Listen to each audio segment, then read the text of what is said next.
What has happened is numbing. There are, I think, few people who can understand it, who can appreciate the fact that Mr. Kennedy is, in fact, dead. It comes as a tremendous shock and does numb. I think perhaps our ambassador to the United Nations, Adlai Stevenson, has summed it up with this statement.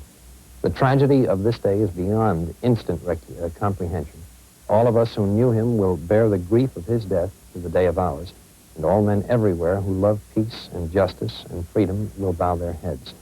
At such a moment, we can only turn to prayer to comfort our grief, to sustain Mrs. Kennedy and his family, to strengthen President Johnson, and to guide us in time to come. May God help us. The words of Ambassador Adlai Stevenson, spoken this afternoon at the United Nations. Frank? As this chaotic situation continues, more and more pieces of the story begin to fall into place, and some of the reports that we brought you in fragmentary form earlier are being clarified. It is now apparent that no Secret Service men were injured in the attack on President Kennedy. A top Treasury official said today that Robert A. Wallace, Assistant Secretary of the Treasury, under which the Secret Service operates, said the service had received a report that a Dallas policeman had been killed by the fusillade from an assassin. It had been reported from Dallas that a policeman and a Secret Service man had been shot and killed some distance from the scene of the attack on the president. The Assistant Secretary, who had worked for Mr. Kennedy in the Senate, is in charge of Secret Service policy and advises on fiscal matters. Now, just a little while before he was assassinated, Mrs. Kennedy turned to her husband and said, "You can't say Dallas wasn't friendly to you." Mrs. John Connolly, wife of the wounded Texas governor, said that Mrs. Kennedy turned to her husband and made that remark as they rode past cheering crowds in Dallas. Mrs. Kennedy, wearing a stunning pink wool suit and matching pink pillbox hat, had a bunch of yellow roses with her in the open-top limousine. They had been presented to her at the Dallas airport. So the roses remained in the blood-spattered car outside the hospital where her husband was at that time dying. She clutched her husband to her as he slumped forward in the seat of the car. She knelt on the floor over him during the high-speed ride to Parkland Hospital's emergency ward. Mrs. Kennedy helped lift her dying husband onto a stretcher. She was taken inside the hospital and whisked from view. She appeared stunned as she entered the hospital. Physicians attending the president said they did not take time to notice whether she or any members of the White House staff were with the president at the precise moment of his death. Members of the White House party said Mrs. Kennedy's first thought then was to be with her children, Caroline, 6, and John Jr., who will be 3 next week, and who, at last report, were at the White House in Washington. Mrs. Kennedy was taken to Love Field in Dallas, and there, on the plane that carried her to what had been a personal triumph for her in Texas, she joined witnesses as Lyndon B. Johnson was sworn into office as Chief Executive of the United States. The casket of her husband was placed aboard the plane. Mrs. Johnson, the new First Lady, embraced Mrs. Kennedy, and she rode back to the Capitol with the new president. We are going to return you to WBAP-TV, Fort Worth, and Charles Murphy with some film that was made at the hospital where the president died. So to WBAP-TV, Fort Worth, and Charles Murphy. Late films have arrived in our newsroom from Dallas showing the scenes of horror and disbelief outside Parkland Hospital. Newsmen hurry to the emergency room. The president's wife arrived, stunned. This is Mrs. Kennedy, in the middle. At this point, no one knew whether the president was alive or dead.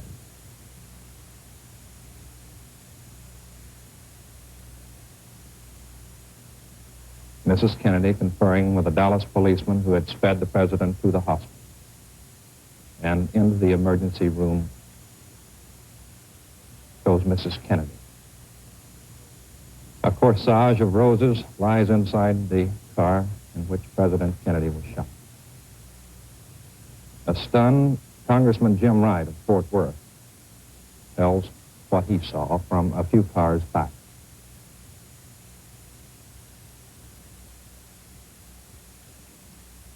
The disbelief registered on every face. These films from outside the emergency room of Parkland Hospital in Dallas as the president is dying inside.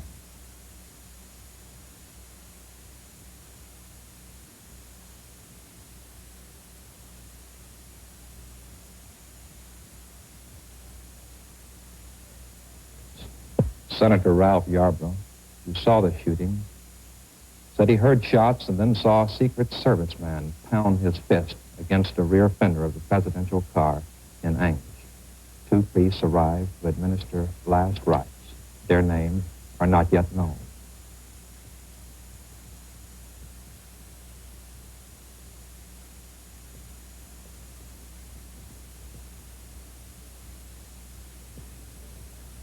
The deed still is not registered with many outside the hospital.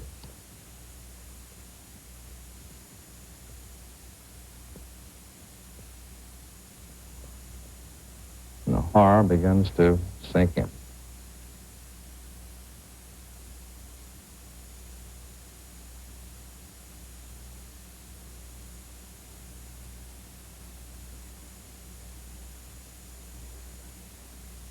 We'll be back with more films from Dallas as soon as they arrive. Charles Murphy, WBAP-TV, Fort Worth, Dallas.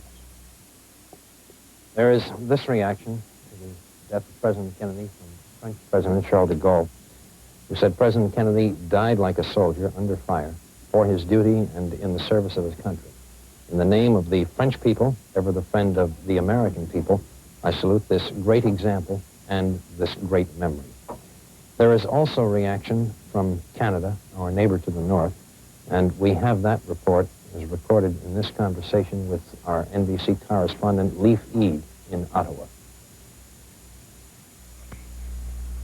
A deeply shaken Prime Minister Lester Pearson announced the news of President Kennedy's death to Canada's House of Commons.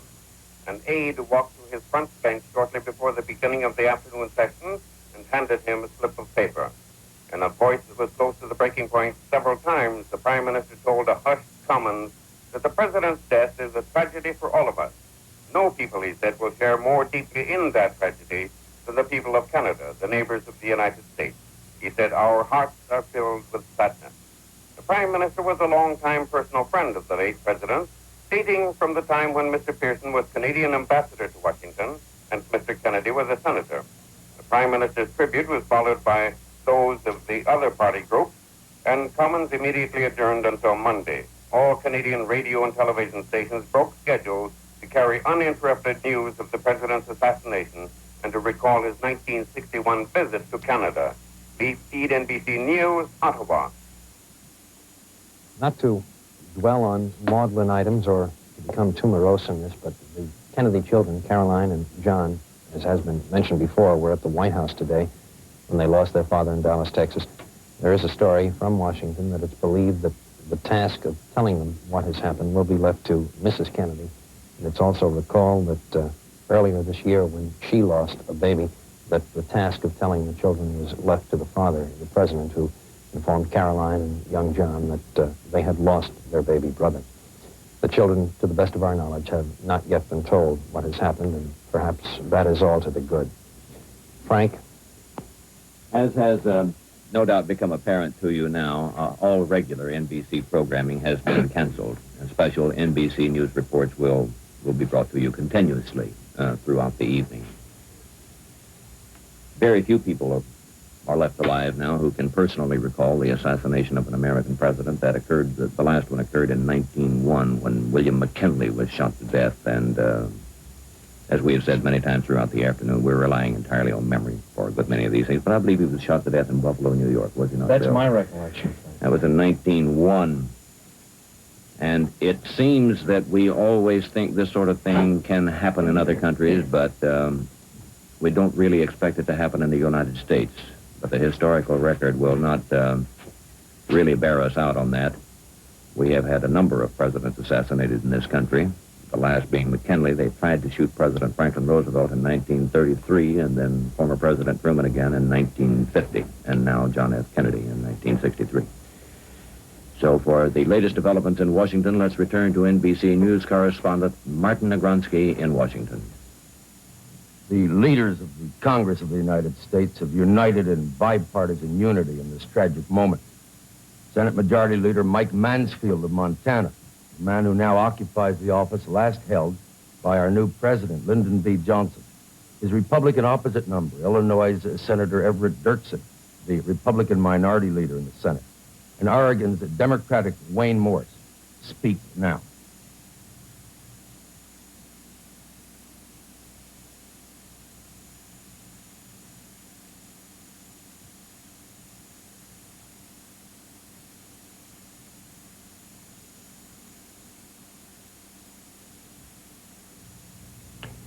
Senator Mansfield was just speaking. Unfortunately, a mechanical failure has cut off the sound from the picture.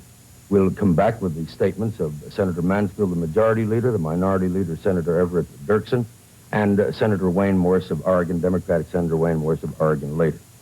The man around whom they are now rallying, Senator President Lyndon Baines Johnson, is a very, very close friend, a very, very well-known, intimate friend of all of the members of the Senate of the United States.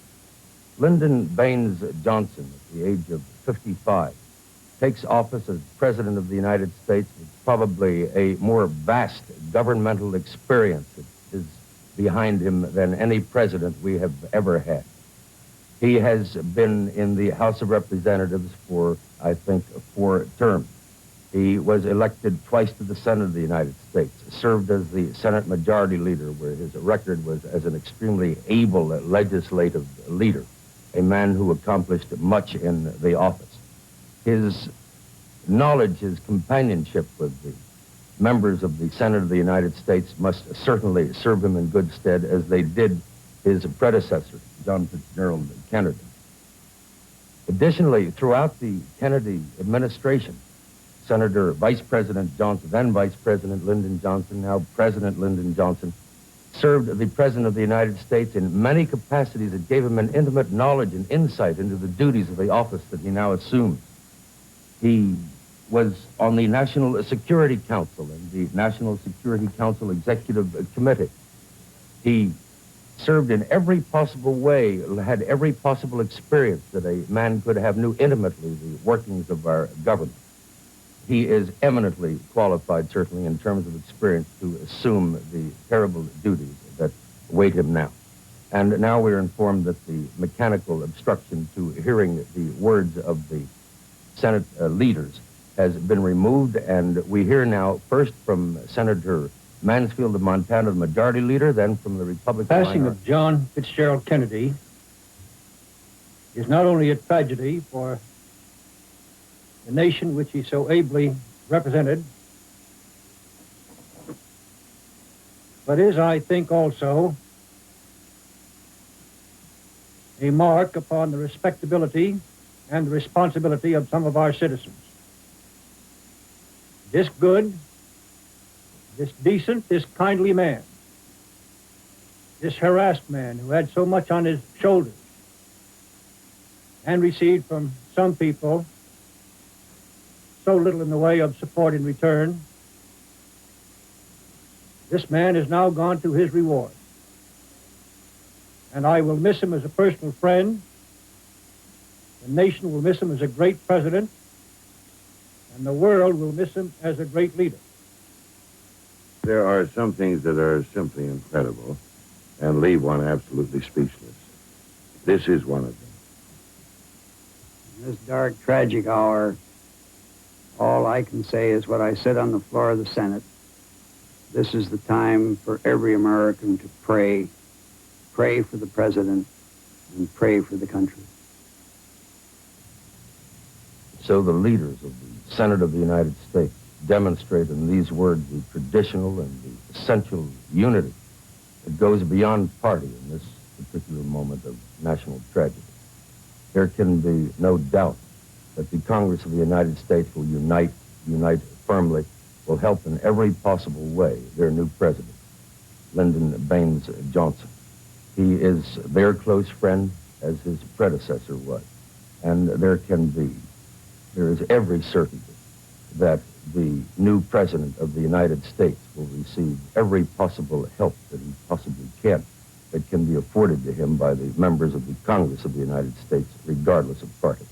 The words you have just heard from Mr. Mansfield, the majority leader, from Senator Everett Dirksen, the minority leader, from Wayne Morse of Oregon, all indicate what is truly a feeling that permeates the entire Congress of the United States today and demonstrates the kind of essential unity that exists now in the Congress as it rallies behind the new president. And now back to New York. The black, ugly words are in print. President shot dead, president dead. Common headlines that will appear on every newsstand, probably every newspaper in the world tomorrow morning. But there is the possibility, and it is a possibility only, that the man who perpetrated this action may have been found. Frank? Well, his name is Lee H. Oswald. He has been arrested in connection with the shooting of a Dallas policeman outside a theater where police had been sent on a tip that the man had gone there. There is reason to believe, according to police, that he is somehow connected with the assassination of President Kennedy. He is being described now as a prime suspect, although the actual words that he is the man who committed the crime has not as yet been used. Not a great deal is known about this Oswald. We will get more information as we go on. We do know that he has been identified by police in Dallas as chairman of an organization known as Fair Play for Cuba Committee. And a police captain, Pat Ganaway, said the suspect was an employee in the building where the rifle used in the assassination was found. Ganaway said the suspect had visited Russia and was married to a Russian. This was not immediately confirmed. Now, according to my understanding, and Bill, you can help me with this, this is the building, a depository for books. The Texas School Book Repository, I think it's called. Which is located just across the parkway Freeway. down which the presidential motorcade was traveling at that time. And is there not an arrow there? The pointing to arrow, the yes, window? Frank, should be pointing to the 5th floor window from which it is believed the fatal shots were fired. And There were photographers who said they saw a rifle being pulled in from the window. And you can see the people gathered outside the building. And then the rifle itself, I believe we have a picture of it. Yes, there should be one there of the rifle being removed from the building. There it is, variously described as a 303 or Perhaps all the experts could recognize it immediately, but it obviously has a telescopic sight on it. And the best we can make out now, the president's motorcade had really traveled perhaps a few yards beyond this point, and that the fatal shots that were fired from behind and struck him in the back of the head, and then incongruously, some way, another bullet struck him in the front of the neck. One reporter, Frank, who was traveling in the motorcade, says it's his guess that the assassin had about a 45-degree angle on the president, so that it was not head-on or directly from the rear, but on the side. There's more on Oswald here. Please, go ahead. He came back to Fort Worth, it says here, from Russia last year, after having been in the Soviet Union since 1959, where he worked in Minsk in a factory, left after he apparently became disillusioned with his life under communist rule. He'd gone to Russia after he got out of the Marine Corps, announced he wanted to stay there, changed his mind, then applied for a passport in '62, saying he wanted to return to the United States with the Russian wife he met and married in the Soviet Union. They have an infant child. It is not made clear here whether or not he brought the wife and child back to this country. Yes, it is. I'm reading as quickly as I can. Passport was issued, and he and his family came to this country. And it was in 1959, after he'd gone to the Soviet Union, that Oswald told American embassy officials there that he had applied for Soviet citizenship, but apparently he never followed through on that. Again, he is only a suspect, but he is identified as a prime suspect in the assassination of President Kennedy. It is reported from Washington that House Speaker McCormick says the president's body will lie in state at the White House tomorrow. Speaker McCormick said he thinks the body will be taken to the Capitol Sunday and remain in the Great Rotunda until about noon Monday. Further plans, as you can well appreciate, are indefinite, but it's understood that the actual funeral services will be held in Boston. Traditionally, presidents who die in office have lain in state in the Rotunda. Now, we have ready for you a recording of the voice of New York Republican Governor Nelson Rockefeller commenting on the passing of President Kennedy, and we would play that for you now. This is a shocking and terrible tragedy for the nation and the world. Mrs. Rockefeller and I join with all New Yorkers and every American in extending heartfelt sympathy to Mrs. Kennedy and the President's family. May God grant strength and guidance to Lyndon Johnson as he assumes his grave responsibilities under these tragic circumstances. The prayers of all of us will be with him. proclaimed for the state of New York a 30-day period of mourning. And I have directed that all state offices shall be closed on the day of the President's funeral. The President of the United States is dead. Lyndon Baines Johnson is the new President of the United States. The body of John Fitzgerald Kennedy in a bronze casket is aboard an Air Force jet, winging its way back from Dallas, Texas, where he was felled today by shots from a high-powered rifle, which has been recovered from a building where it is believed that the assassin was located. And if first indications or suspicions are correct, the assassin was an employee in the building.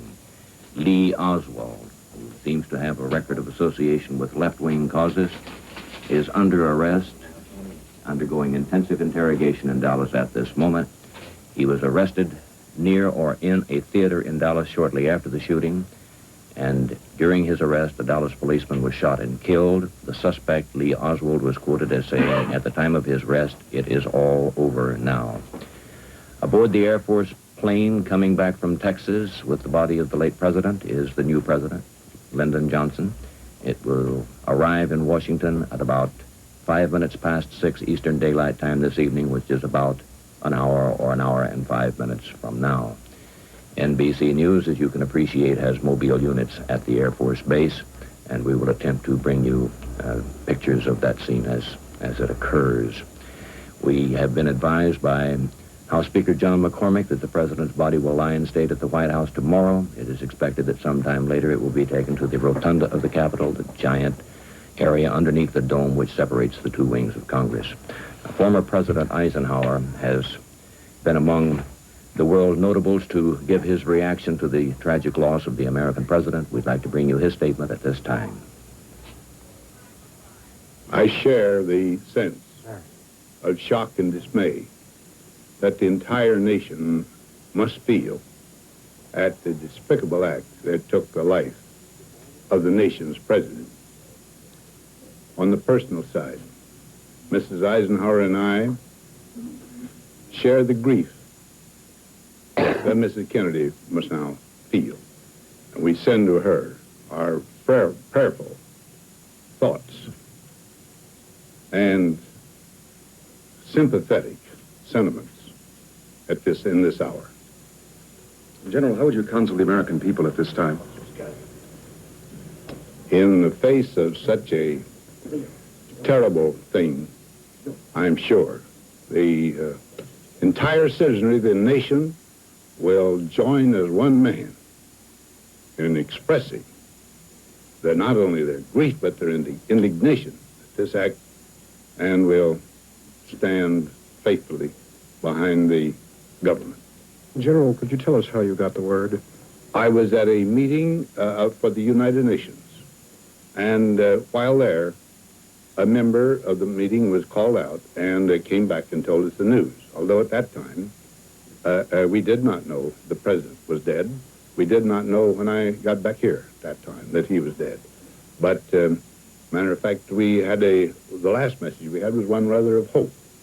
And the entire company merely paused for a minute at the request of the chairman, and each of us, in his own way, said a silent prayer for the president.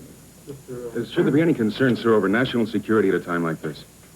No, I think the whole nation now would be almost all of us security agents. General Eisenhower, will the nation be all right in the few months ahead? Oh, I'm not going to predict anything of that. I just say this. The American nation is a people of great common sense, and they are not going to be stampeded or bewildered. Thank you, Mr. President. History have assassinations affected the political course of events?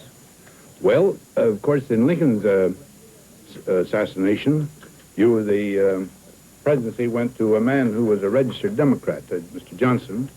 In Garfield, I doubt that there was any. And, of course, McKinley, that brought in Theodore Roosevelt. Of course, there have been other attempts in late years. Mr. Truman was at a grave threat to his life, and Mr.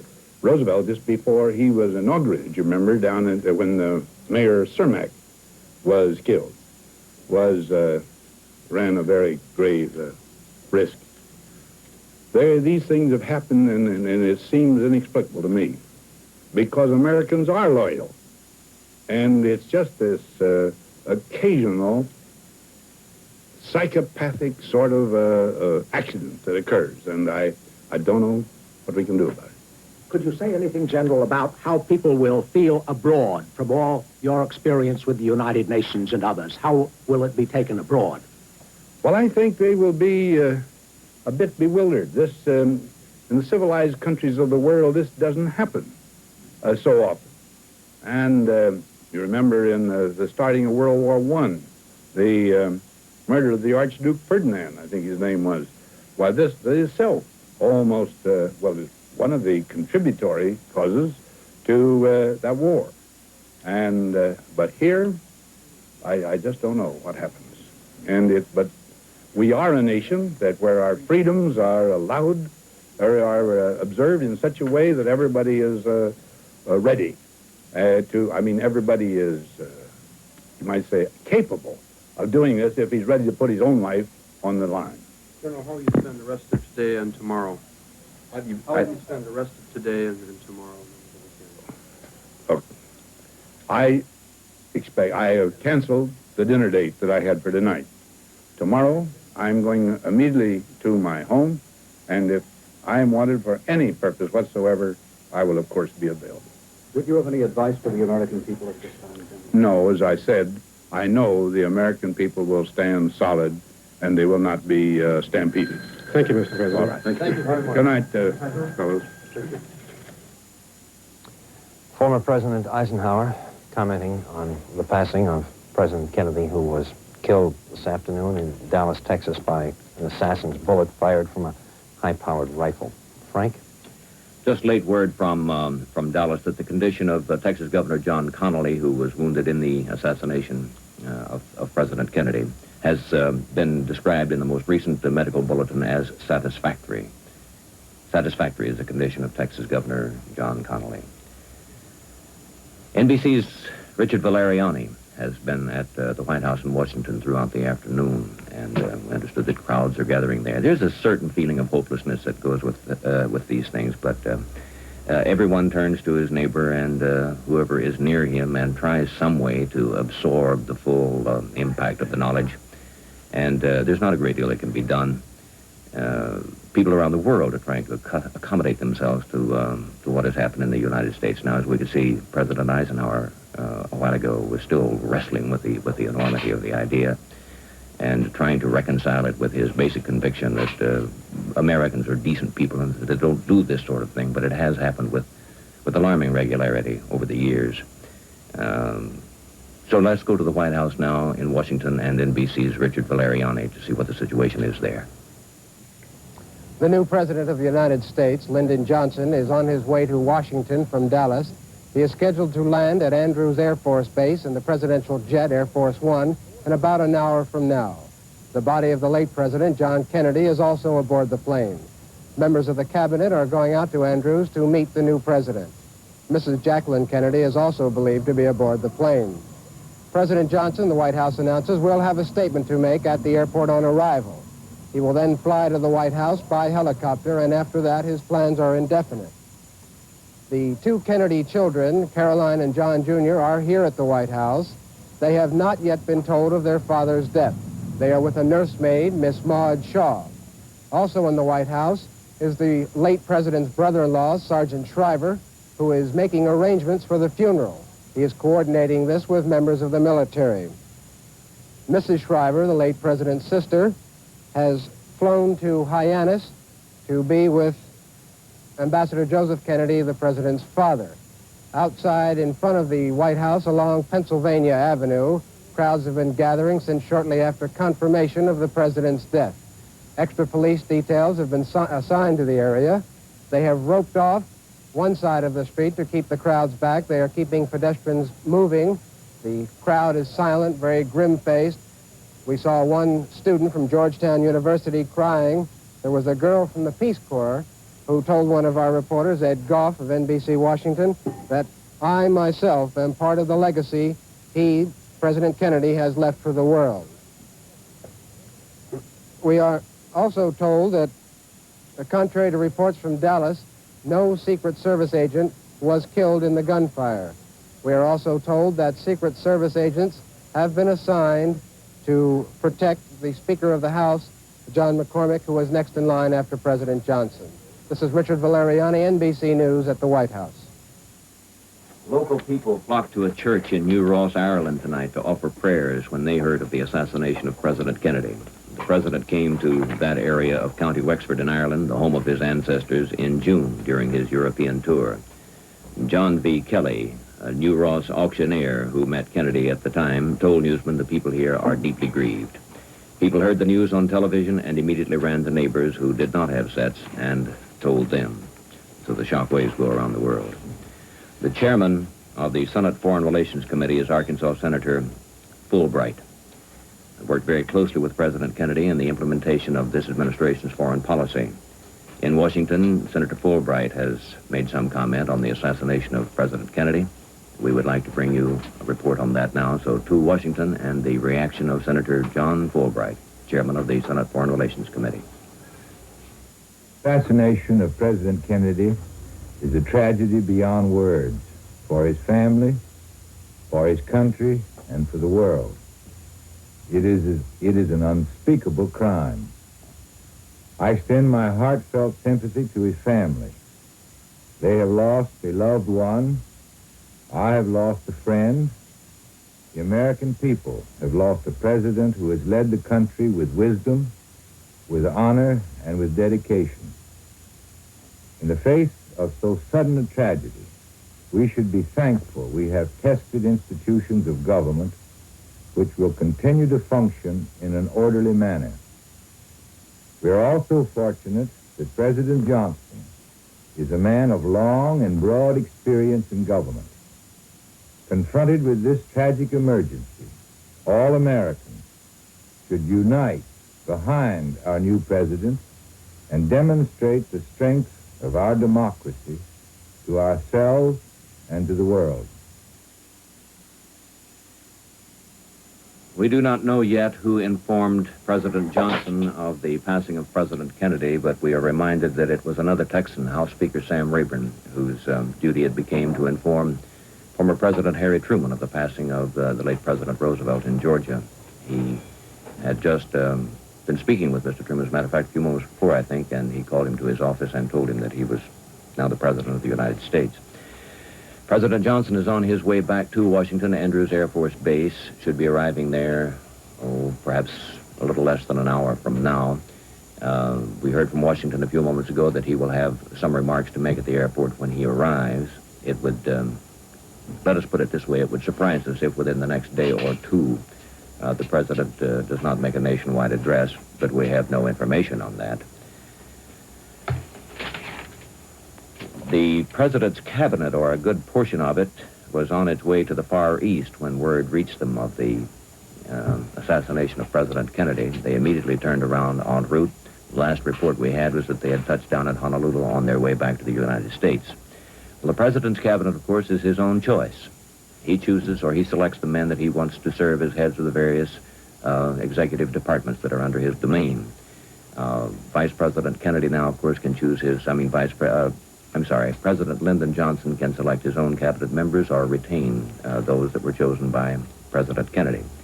This is one of the hundreds of different ways that the nation and the capital and the people in the government must adjust themselves to the loss of President Kennedy. To talk with us about that now, here is NBC's Mark Negronsky in Washington with some thoughts about the effect on the cabinet.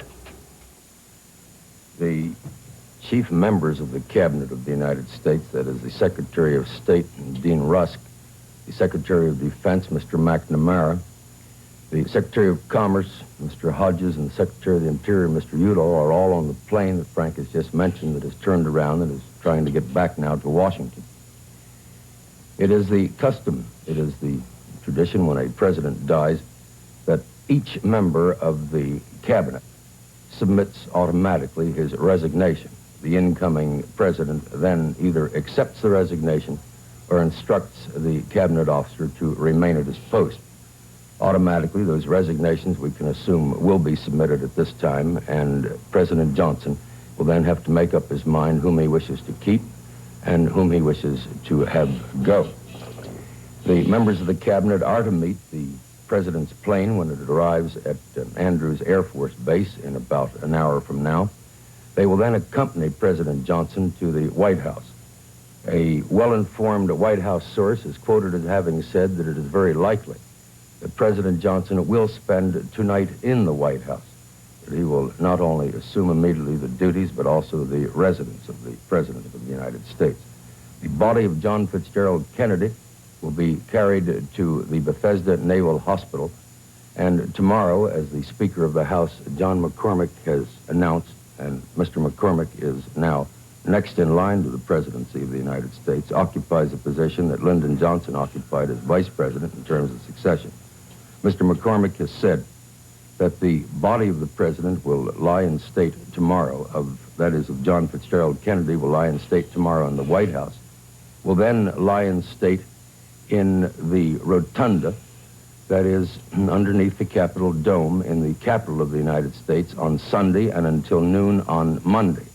And at the White House, we're informed that the final burial ceremonies will probably be in Boston, not here in Washington, though it apparently is not decided as yet whether President Kennedy shall be buried in Arlington National Cemetery or whether he will be buried in Boston in a Kennedy family plot. The members of the family have not yet made that decision. Sergeant Shriver, the head of the Peace Corps and Mr. Kennedy's brother-in-law, is in charge of the funeral preparations, but Mr. Shriver has not indicated as yet what the final plans shall be. The members of the cabinet, of course, must rally around the new president, will fully intend to, will offer all of the advice that they possibly can. This is a government that under John Fitzgerald Kennedy worked very closely together, not in the sense of holding frequent cabinet meetings, they didn't, but everyone else always knew what the other was doing. And Vice President Lyndon Johnson, or President Lyndon Johnson, fortunately, throughout the Kennedy term of office, was included in all of the meetings with the cabinet, participated fully in many of the major decisions, the state decisions, was a contributing member of the National Security Council, the Chief Advisory Council, which dealt with all of the great problems of state and sat at the president's right hand throughout all the moments of crisis, such as the Cuban emergency. He is fully familiar with all of the duties that he's called upon to assume, and of course will get every kind of help that he possibly can get from the members of the cabinet.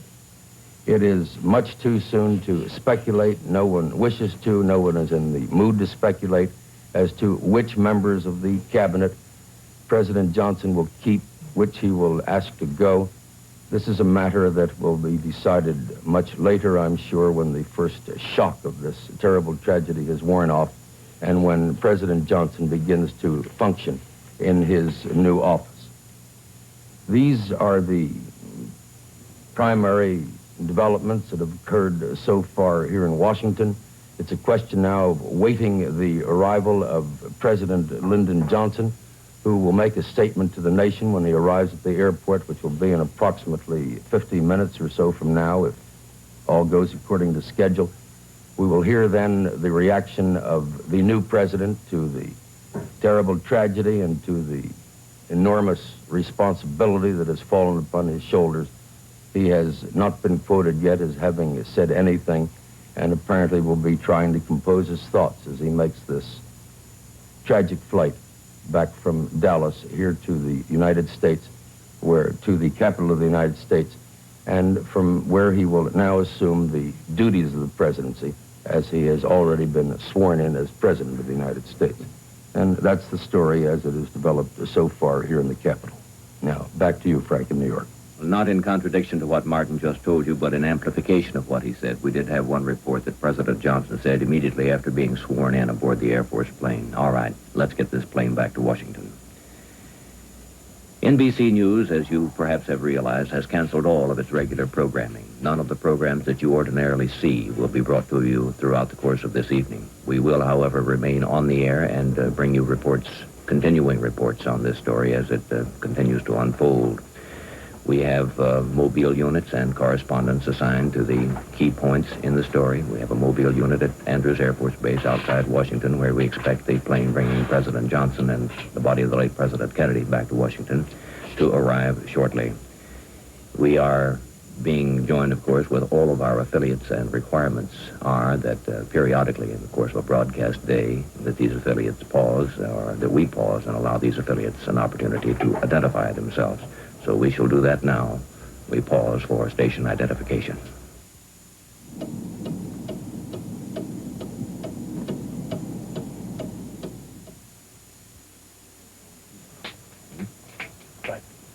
We have this message from Sir David Ormsby Gore, who is the British ambassador to the United States.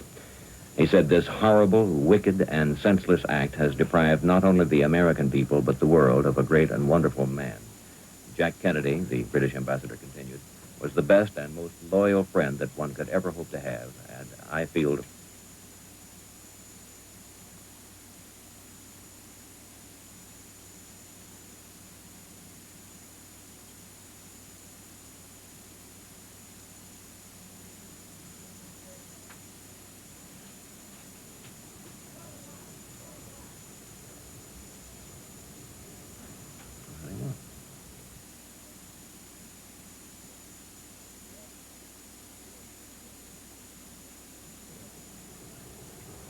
We are receiving reaction from around the world, and I believe, if I'm correct, that we have a voice report from NBC's Wells, Hangen, and Bonn. Is that correct?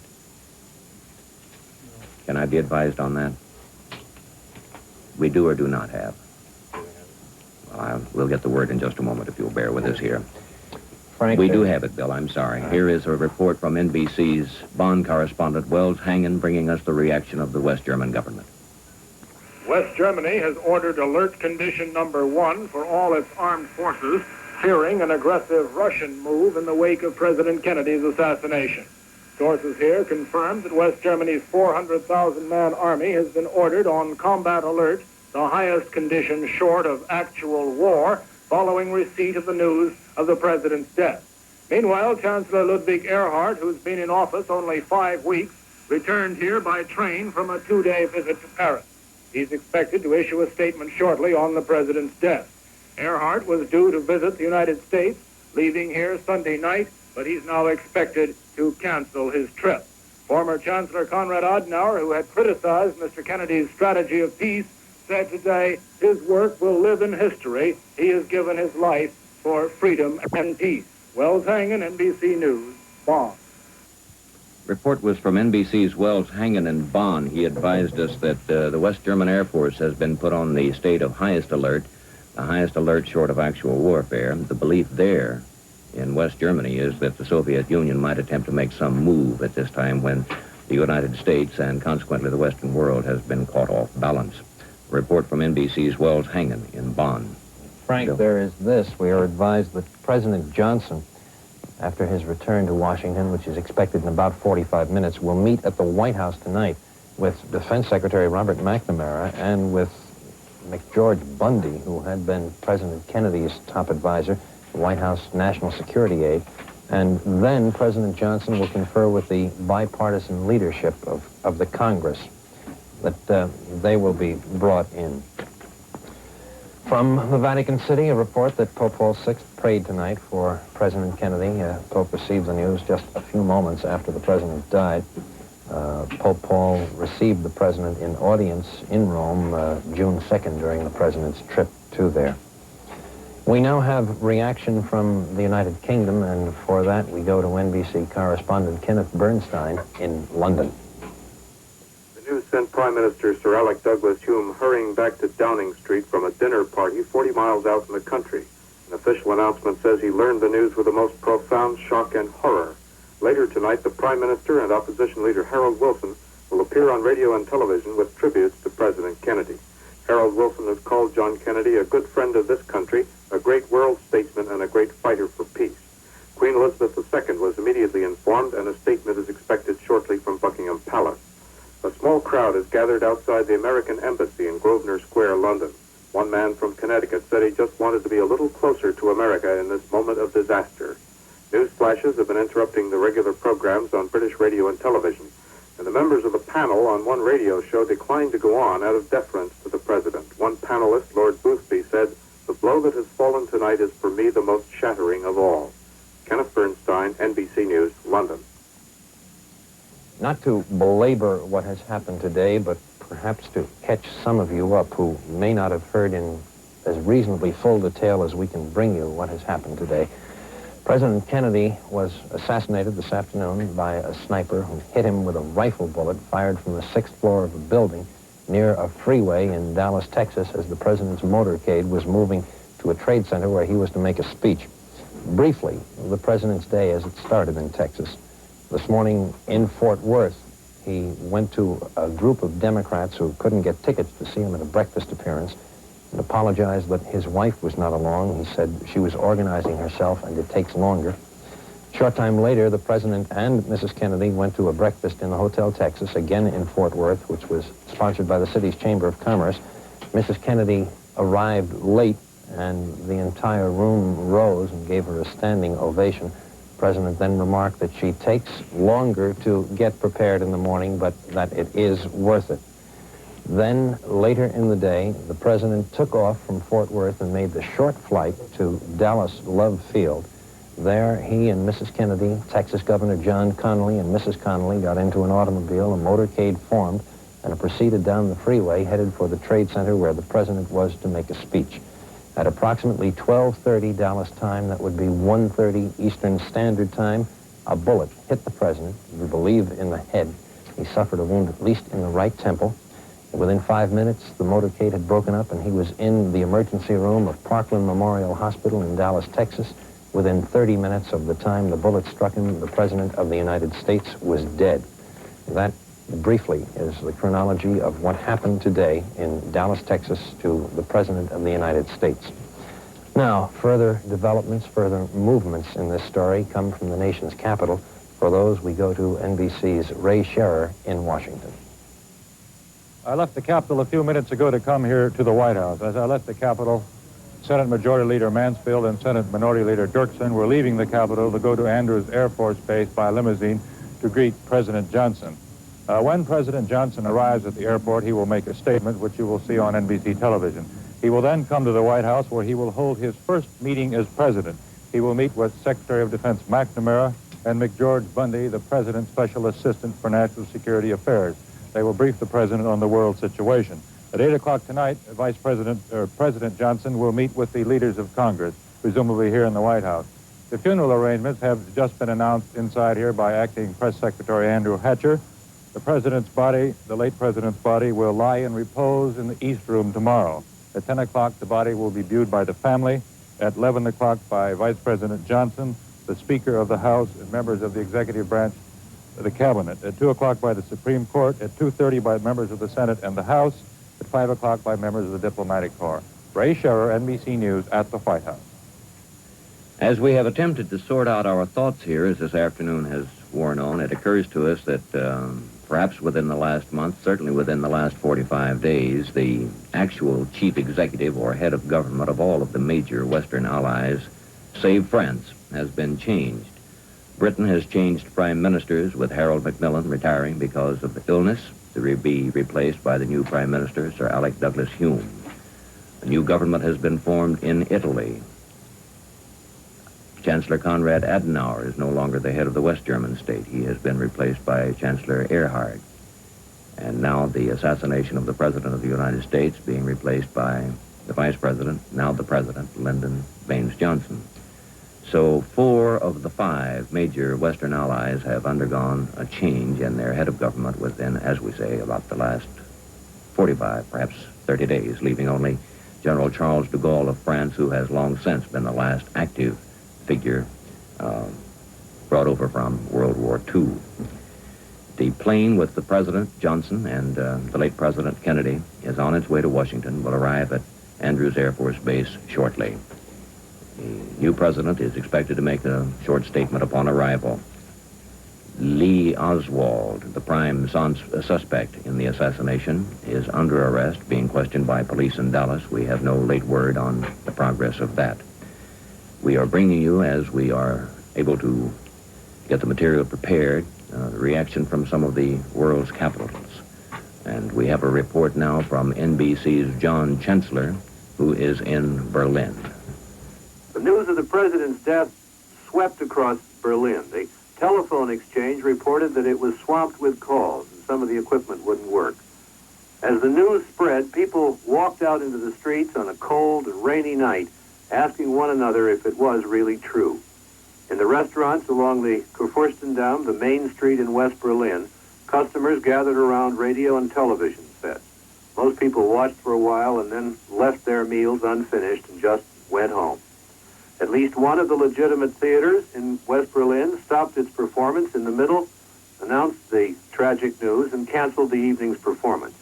A dance festival was stopped in a similar way. And a show at the West Berlin Sports Palace was halted by the news.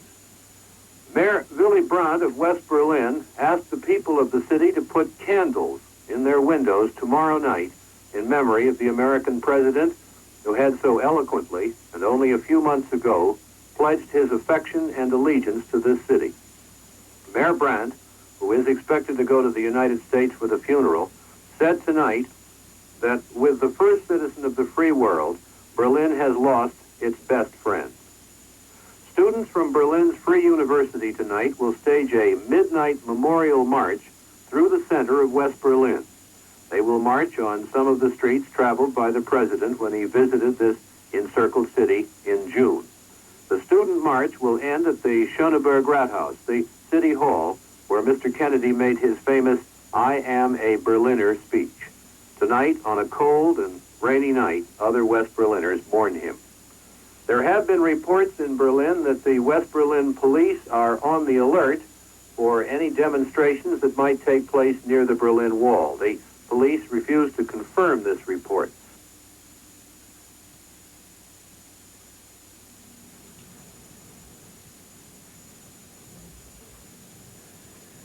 We would like to take you back a bit earlier in the day now and pick up something of the chronology and bring you some of the immediate reaction of those persons who were actually eyewitnesses to the tragedy. The president's motorcade actually had passed, as far as we understand, had passed a thickly populated area where there had been great crowds of people lining the street, and had gotten into a relatively thinly populated area, was moving along at a rather brisk pace along a freeway in Dallas, Texas, heading toward a market area where he was scheduled to make a speech. So there were not, in fact, a great many of people at this line of the motorcade. So each person there could see quite well what happened. One of those present was a Dallas man who had his 5-year-old son with him, and he was approached by newsmen in Dallas shortly after the shooting and gave an emotional accounting of what he had seen. Hundreds of persons witnessed the shooting in Dallas just after the noon hour. We have films of eyewitness reports. Coming up is a statement by Charles Brand, who was on the sidewalk and saw the shooting.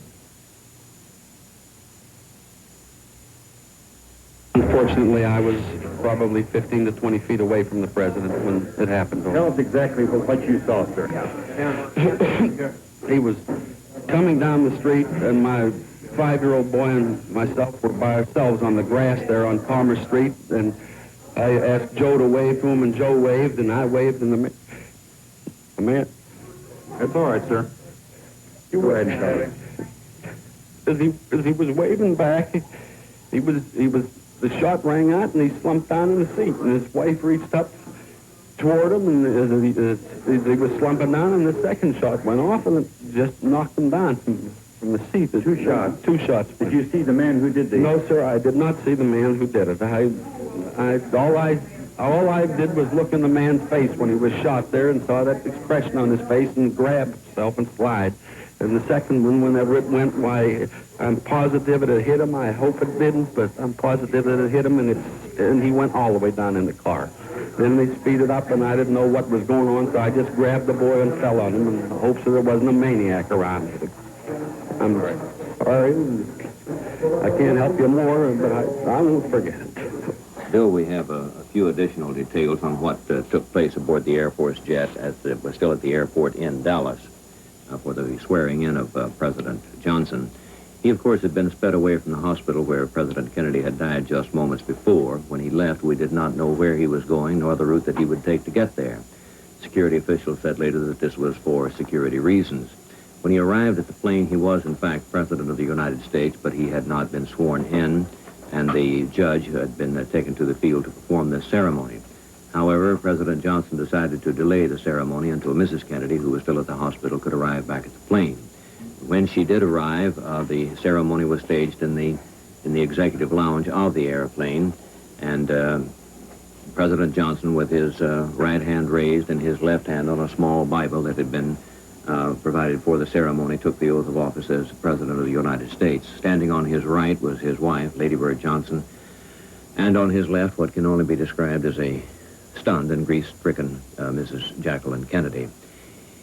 Immediately the ceremony was over, Dallas Police Chief J.E. Curry, who had driven with President Johnson to the airport, turned to the First Lady and said, the whole nation mourns your husband, but God bless you, little lady. You ought to go back and lie down. Mrs. Kennedy said, no thanks, I'm fine, and stayed where she was for a moment, but a few moments later she did go to another part of the airplane, the compartment containing the body of the president, which was in the casket, and the reports are that she spent most of the return flight there along with the body of her husband. This is the announced order given from the White House this evening. The plane is due in roughly a half hour or so, about 6:05 at Andrews Air Force Base outside Washington, carrying President Johnson and the body of President Kennedy. At 10 tomorrow morning in the East Room of the White House, the President's family will go in to view the body. At 11 o'clock, President Johnson, Speaker of the House McCormick, and members of the executive branch who hold presidential appointments. At 2 tomorrow afternoon, members of the Supreme Court and the federal judiciary will go in to view the body. At 2:30, members of the Senate, the House of Representatives, the governors of the 50 states and of the territories. And at 5 tomorrow afternoon, the body will be viewed by members of the diplomatic corps. There is still no formal word from the White House on when the public will be permitted to view the president's body. At the executive mansion, they are thinking that the body will lie in state at the Capitol later for that purpose, possibly Sunday or Monday, and still yet to be determined, with the family understandably trying to cope with what happened today rather than trying to look forward to arrangements for what must be done in the future.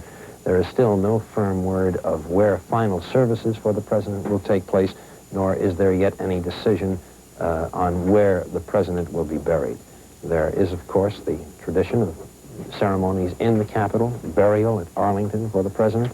There is also the fact that the president is from Massachusetts, that the family has exceedingly strong ties to and in the state, and it might well be that the president's family will desire that the Mass, the Requiem Mass, be said in Boston, perhaps by Cardinal Cushing, who is an extremely close friend of the Kennedy family, and that the president may go to his final resting place in the Kennedy family plot in Massachusetts. Frank? Just to say, Bill, that the family is gathering, so to speak. The president's younger brother, Ted Kennedy, Senator Edward Kennedy of Massachusetts, was, as it happened, actually presiding over that body this afternoon when he received word of the assassination of his brother in Dallas. And he left immediately. He was joined by a sister, the wife of Sergeant Shriver, head of the Peace Corps, and they flew immediately to Massachusetts to be with the president's mother and father, who are there. The two Kennedy children were at the White House at the time. We still do not know if they have learned of their father's passing. We are told, Frank, in reports they have not. They have not, fine. There was a suggestion earlier that they would leave that for Mrs. Kennedy. Yes, sir. And the president's maternal grandmother, who is 98 years old and lives in Massachusetts, has not been informed of the passing of her grandson. We have some reaction now from the Soviet Union. Foreign Minister Andrei Gromyko telephoned United States Ambassador Foy D. Kohler at midnight at the embassy residence in Moscow to express his shock and greatest sympathy to the American peoples. He told the ambassador official condolences will be conveyed later at the highest level. Well, this obviously was a reference to Soviet Premier Khrushchev. The people of Russia have been told of the passing of President Kennedy. We do not as yet have any formal expression from the Soviet leadership. Pope Paul VI in Rome, who was visited by President Kennedy shortly after his coronation in Italy earlier this year, has made some comment on the passing of the president. A report on that now from NBC's correspondent in Rome, Irving R. Levine. Pope Paul VI has just sent this message to the American people. We are profoundly stricken by the tragic and sad news of the assassination of the President of the United States, John Fitzgerald Kennedy, and of the grave wounding of Governor Conley. We are profoundly saddened by such a shocking crime, by the mourning which strikes through its leader, a great and civilized country, by the sorrow which afflicts Mrs. Kennedy, her children, and all her relatives. Pope Paul's message continues, we deplore with all our heart this event. We express the hope that the death of this great statesman will not bring damage to the American people, but will reinforce their moral and civil sense and strengthen their sentiments of nobility and of peace. We pray to God that the sacrifice of John Kennedy will aid the cause promoted by him for the defense of the liberty of peoples and of peace in the world. The Pope's message goes on, he was the first Catholic president of the United States. We remember to have had the honor of his visit and to have found in him great wisdom and high ideals for the welfare of humanity. Tomorrow we will offer a holy mass for the peace of his soul, for the comfort of those who mourn his death, and so that not hatred, but love will reign among the human race. That is the message to the American people from Pope Paul VI. A message from Pope Paul VI in Rome relayed by NBC's Rome correspondent Irving R. Levine. Not only was Mr. Kennedy the first Catholic president of the United States, he was the youngest, and his administration, which did not fill out its four-year term, will perhaps be best remembered by the extremely serious challenge to this country and indeed to the entire Western world, represented by the Soviet installation of guided missiles in the island of Cuba in October of last year. The president's response to that situation won him praise from all the leaders of the Western world. In the field of foreign affairs, it is perhaps true that history will record this as his most significant achievement.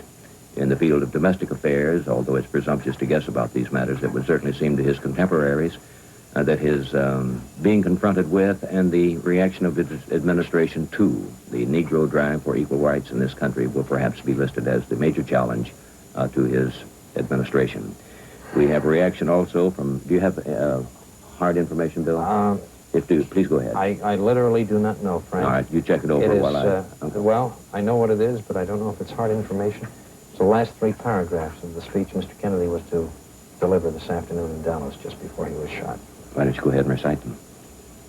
My dear friends and fellow citizens, I cite these facts and figures to make it clear that America today is stronger than ever before. Our adversaries have not abandoned their ambitions. Our dangers have not diminished. Our vigilance cannot be relaxed. But now we have the military, the scientific, and the economic strength to do whatever must be done for the preservation and promotion of freedom. That strength will never be used in pursuit of aggressive ambitions. It will always be used in pursuit of peace. It will never be used to promote provocations. It will always be used to promote the peaceful settlement of disputes. We in this country, in this generation, are, by destiny rather than choice, the watchmen on the walls of world freedom. We ask, therefore, that we may be worthy of our power and responsibility, that we may exercise our strength with wisdom and restraint, and that we may achieve in our time, and for all time, the ancient vision of peace on earth, goodwill toward men. That must always be our goal, and the righteousness of our cause must always underlie our strength. For as was written long ago, except the Lord keep the city, the watchman waketh but in vain. The last three paragraphs of the speech President Kennedy was on his way to deliver when he was assassinated in Dallas, Texas this afternoon. Frank? Now we would like to remind you again that NBC's regular programs have been canceled for the remainder of this broadcast day. We will, however, remain on the air to bring you all developments as promptly as we receive them in the wake of the assassination of our president. Now we pause for station identification.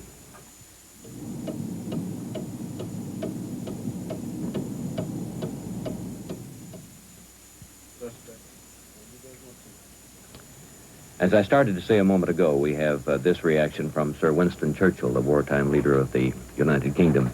He said tonight that the assassination of President Kennedy is a monstrous act which has taken from us a great statesman and a wise and valiant man. A World War II leader who will be 89 years old on the 30th of November. He issued a statement from his London residence after listening to television accounts of the president's death. The loss to the United States and to the world is incalculable, Sir Winston declared. Those who come after Mr. Kennedy must strive the more to achieve the ideals of world peace and human happiness and dignity to which his presidency was dedicated. A spokesman for Sir Winston said he and Lady Churchill sat up past 10 p.m. to keep in touch with developments over television, which is quite a late hour for a gentleman of his age. We also have a reaction from New Jersey's Governor Hughes. I believe this is voice only. Is that correct? I believe that's correct. We would like you to hear now the comments of New Jersey Governor Hughes on the passing of President Kennedy. I share with my countrymen today a shock and grief which defies description. A young and fearless American has died in the service of his country, even as many years ago his body absorbed the wounds of battle in the name of freedom. Now John Kennedy belongs to history, and his courageous spirit joins the fellowship of those who never flinched in the doing of right and in the search for justice. May God bless him and his family and the America he loves so deeply. To President Johnson, now assuming the burdens of an office on which rest the hopes of all humanity, go the prayers and dedication of every one of us. Richard J. Hughes, governor of New Jersey, and his reaction to the death of President Kennedy. To remind you, the plane bringing President Johnson, who has been sworn into office, back to Washington, and transporting also the body of the late President John F. Kennedy, should be nearing Washington now, as a matter of fact. It is scheduled to arrive at Andrews Air Force Base, which is just outside the nation's capital, at 5 minutes past 6 Eastern Standard Time this evening, which is a matter of some 15 or 20 minutes. NBC has a mobile unit there. It is our thought that we will bring you pictures from the scene as the plane comes in to make its landing. We have been advised that President Johnson will have some remarks to make at the airport, and that later in the evening he will meet with Democratic leaders of Congress at the White House. Bill? There is some additional background on this suspect who has been picked up in Dallas, Frank. Dallas police official, Captain Ganaway, said the suspect, Lee Oswald, being questioned both in the shooting of a Dallas policeman who was fatally injured and in the killing of the president. Now, according to a man from the Cuban Student Directory in New Orleans, this man Oswald was in New Orleans 2 months ago as the chairman of a pro-Castro Fair Play for Cuba committee. Oswald and several Cubans were arrested 2 months ago in New Orleans for passing out allegedly pro-communist literature. Member of the Information Council of the Americas, Edward Butler, said he and Oswald once debated communism. He said that Oswald had renounced U.S. citizenship, went to the Soviet Union to marry a Russian. What we know about this man, aside from this political background, is this, that he was in a gunfight with 2 Dallas policemen this afternoon, that he allegedly killed one of them, that the other captured him, that at the time he was captured, he said something like, "It's all over now." Excuse me, it is also said that he was employed in the building from which the bullet that killed President Kennedy was fired. There was found in the building a rifle, a high-powered rifle with a telescopic sight on it, and remnants of some chicken near a 5th-floor window. People who were in the motorcade saw a rifle being withdrawn from that window, and it is the supposition that whoever killed the president staked himself out as a sniper, provided himself with food, and just sat there waiting for the motorcade to pass by. At the time the motorcade came into rifle view of the building, if that is the term, we are told by NBC's Robert McNeil, who was in the motorcade, that it was traveling at about 10 to 15 miles an hour, moving fairly slowly. It was only about 100 yards from the president's car to the building, with a telescopic sight and a high-powered rifle that is very little distance. Frank? I'm just glancing at some of the pictures that we have available to us here, or that we are lining up for whatever conceivable use that we might be able to put them to. And we see so many pictures made of President Kennedy, and the First Lady, Mrs. Kennedy, in the early stages of their trip in Texas. Of course, they're both young. It's one of the things that made them extremely attractive to a great many Americans and others around the world, and very much alive. And they seem to be enjoying the trip in Texas enormously. Mrs. Kennedy, we are told, this was really her first, what shall we say, all-out effort to become a political campaigner. The indications were that their campaign plans for 1964 called for her to play quite a prominent role. She was active in the president's first campaign as much as she could. She was removed from that arena quite early so that she might bring them their second child, the boy, John. And this is a picture now, as a matter of fact, made of them earlier, both in profile. She's smiling, the president looking straight ahead. And by all accounts, she was enjoying herself, this first real exposure to campaigning. And of course, the day resolved itself so tragically for her. But the information that we have is that she conducted herself in absolutely impeccable fashion for the circumstances. That she was, of course, sitting with the president when the bullet struck him. She exclaimed, "My God, he's hit." She dropped to the bottom of the seat. It's a jump car. It has jump seats, has quite an area of footroom, legroom in front.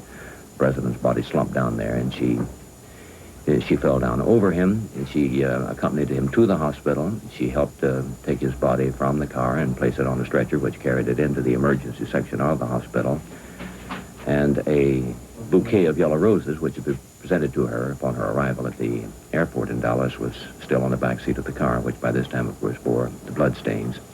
That she went in the hospital, and that when she was informed of the president's death, that there was no hysterics, that she bore up remarkably well under these staggering circumstances. Her whereabouts at this precise moment, I would suppose she is on the plane with the president's body returning to Washington.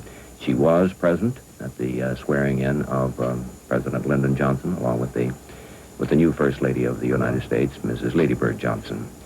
So what had set out to be quite a new experience for her, and something that she might enjoy considerably, has turned into the utmost tragedy.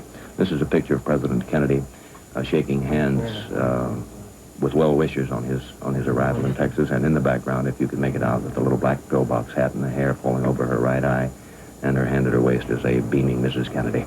I would guess that would be the Air Force Base where they flew in today, Frank, to Fort Worth. There's this report. We are going back over material you may have heard before, then again you may not. But it was said by doctors at Parkland Memorial Hospital in Dallas who were in the emergency room where the president was brought, we never had any hope of saving his life. It is also reported by a New York Times reporter that the priest who administered the last rites of the Catholic Church to President Kennedy said that the president was already dead when he, the priest, arrived in the hospital. The very Reverend Oscar Huber said he had to draw back a sheet that was covering the president's face so he could begin administering the sacrament of extreme unction. This indicates, I think, again, the intense power of the weapon used. There is more here now on the man who may have done it, Lee Oswald. One police official, the head of the Dallas Homicide Division, Will Fritz, says that Oswald has not admitted anything yet, but he looks like a good suspect. And that is all we have. There are many circumstantial things that would seem to link the man to it, but we do not yet have anything definitive. Frank? I think we might note that when the news was first received that the president had been wounded, the stories noted that Texas is the seat of some strong sentiment toward the conservative side of the political spectrum, and there was perhaps an assumption on the part of a good many that some member of right-wing, some extreme right-wing organization might have committed this atrocity. I know that in some sidewalk interviews that were done in New York, this was the immediate assumption on the part of persons there. And now we find that the prime suspect in the case, and he is only that at the moment, has an identity of association with extreme left-wing groups. This is Lee Oswald, 24-year-old former Marine, who is being questioned about the assassination of the president, as well as the fatal shooting of a Dallas policeman a short time later. So it will be some time before we know about that. And we have canceled all of our programs this evening so that we might keep you abreast of the developments as they continue to occur. It goes without saying that everything really is simply in a state of shock, and all we're trying to do now is be around and see this as it happens and take you there, not in any sense of morbid curiosity, but because we know that you would want to witness these events. The president's plane is on its way to Washington, should be arriving there shortly. And there is this about this sort of thing, as staggering and as cataclysmic as it is humbling in its own way. It makes us all realize our own mortality and what humans we are. And it is safe enough to say, certainly it can be said by those who remember the death of President Roosevelt, that this afternoon, wherever you were and whatever you might have been doing when you received the word of the death of President Kennedy, that is a moment that will be emblazoned in your memory, and you will never forget it as long as you live. I think you're right, Frank. I can recall only one other occasion in which I underwent a similar experience. It was on a transport ship which had just docked in Saipan Harbor in April of 1945 when I learned that then President Roosevelt had died. And I think I can remember how the harbor smelled and how high the sun was and where the clouds were and everything else.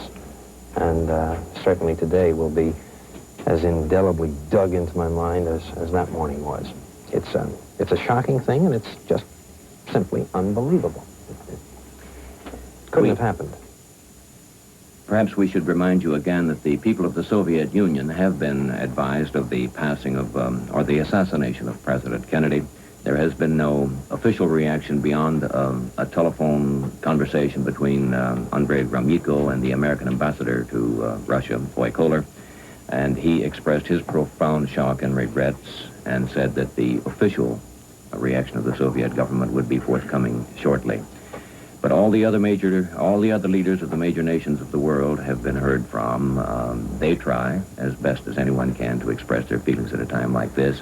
The important part is simply that some gesture is made and that they try in whatever way they can to let you know their own sense of loss and that they understand the profound shock on the part of the American people who will realize the loss more keenly than anyone else. George Meany, who is president of the AFL-CIO, has sent a telegram to President Lyndon Johnson pledging him the full support of the nation's biggest labor organization. Meany also sent a telegram of condolences to Mrs. Kennedy. The top official of the AFL-CIO learned of the assassination of President Kennedy while he was driving to Washington from New York, where he had presided at this week's AFL-CIO convention, which was addressed only last week by the late President Kennedy. Bill? There must be, in all of this, some forward motion, even in the initial moments of shock. Even as President Lyndon Johnson, the moment he was sworn in to succeed John Fitzgerald Kennedy, turned to someone on Air Force One, the presidential plane, and said, I think it was all right, let's get this plane to Washington. That may sound brusque, it may sound somewhat cold, but it is indicative that the affairs of the country, the running of the government must go forward, that it is a continuing process.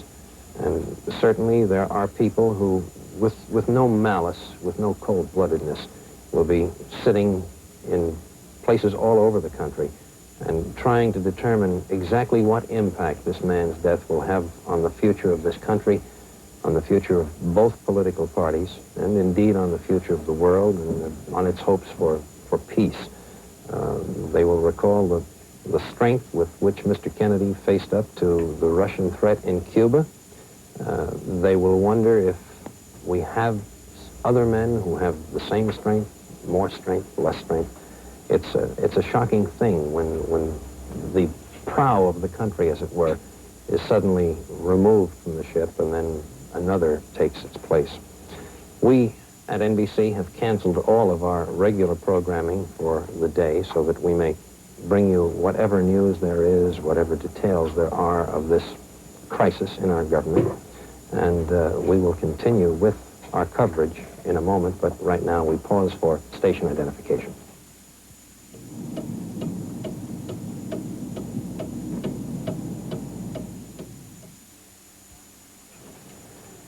We are back now, basing our operation here at NBC in New York, bringing you the reports from all over the country, indeed from all over the world, on this momentous day when we have lost a president and had another one installed. In about 4 or 5 minutes, if the plane is on schedule, Air Force One is expected to land at Andrews Air Force Base just outside Washington. On the plane will be the body of President Kennedy, will be President Lyndon Johnson, Mrs. Kennedy. President Johnson is expected to have something to say at the airport to the American people. There has been no public quotation from him as yet. Understandably, even as the rest of the nation, Mr. Johnson is trying to assemble his thoughts, trying to accustom himself to what has happened to the country and to him.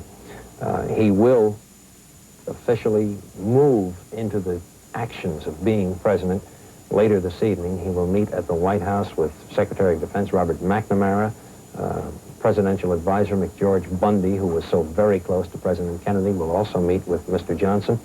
And following that meeting, there will be a meeting with a bipartisan congressional delegation. The leaders from both parties will come to the White House, and undoubtedly it's simply a question of saying there may be political differences between us, but we are all Americans, and we will all work together for what we feel is best for this country.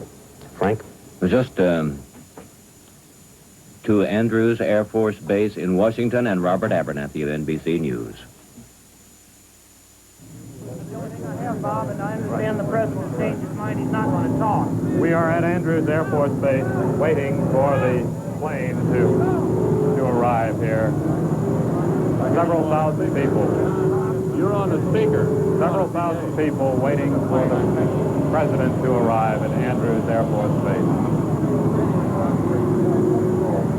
We are here. Members of Congress have arrived. Leaders of both the Senate and the House are here.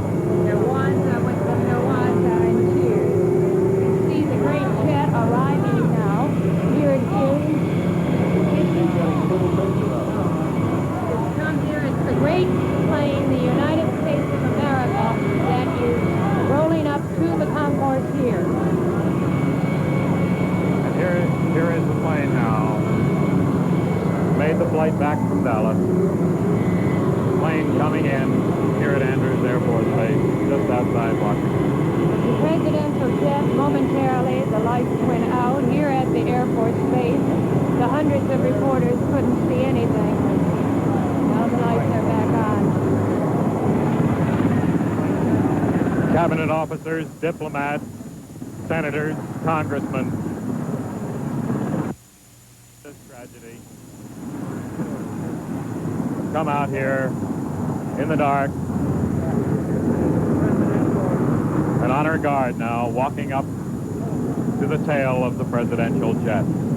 They're from Bolling Air Force Base. They're the regular honor guard that usually dispatches the president as well as welcomes him when he returns to Washington.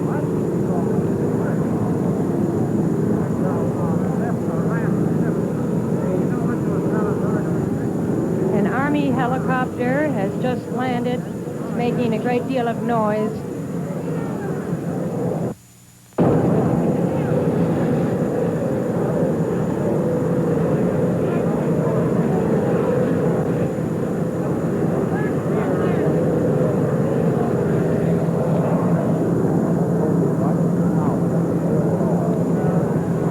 What you see is a special truck that has been moved up to the rear of the presidential jet. A special truck on which the coffin will be brought out.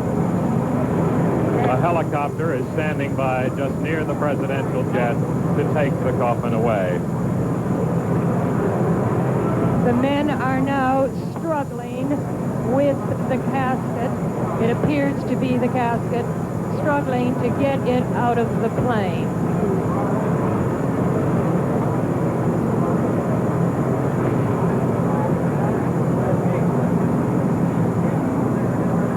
The bright, shiny casket is glistening in the lights here at the airport.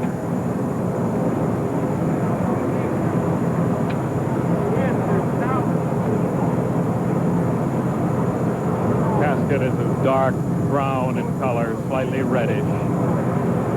It looks as if it's bronze.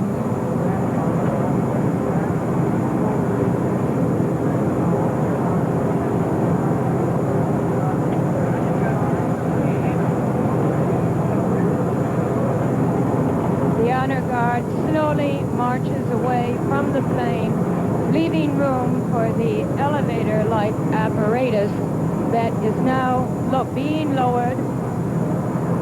Seems to have gotten stuck.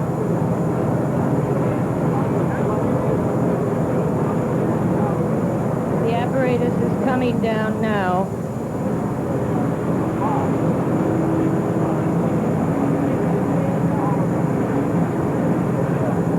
A Navy ambulance is being drawn up just near the truck,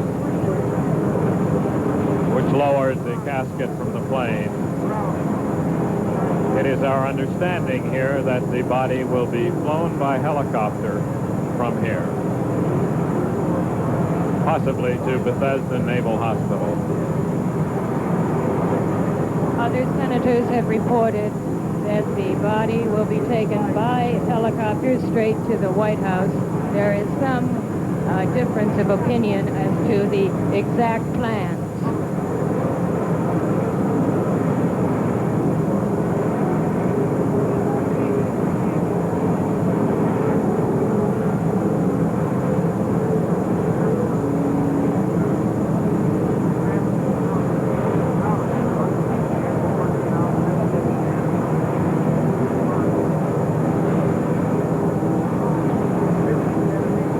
Behind the casket is Mrs. Jacqueline Kennedy. To her right is her brother-in-law, the Attorney General, Robert Kennedy. They are helping her down out of that carrier that has just brought down the casket.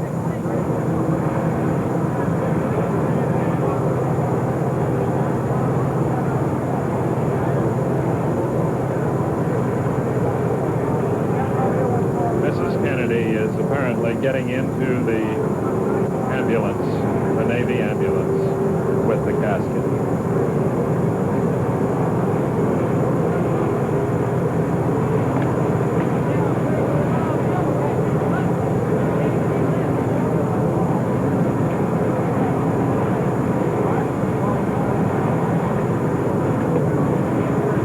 It was a very steep step that she had to jump down to get on the floor.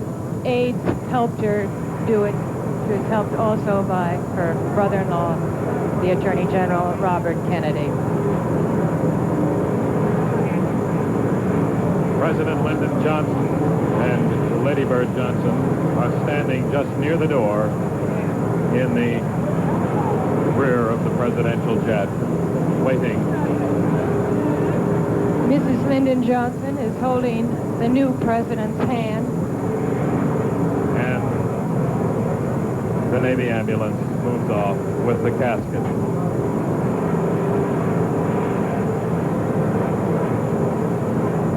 The ambulance is going to the other side of this airport. It is supposed to deliver the casket to the helicopters that are standing by.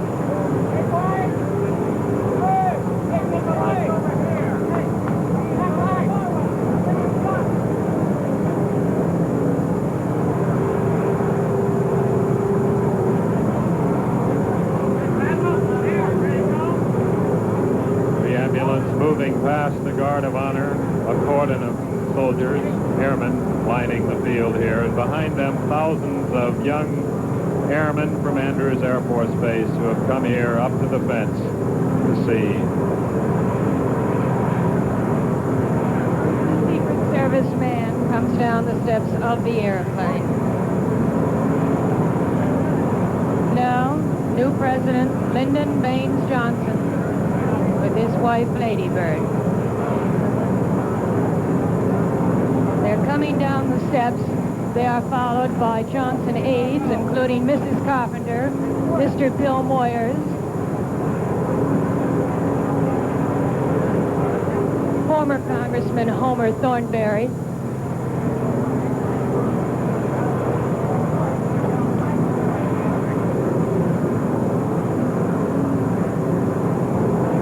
head of the Secret Service on the president's right.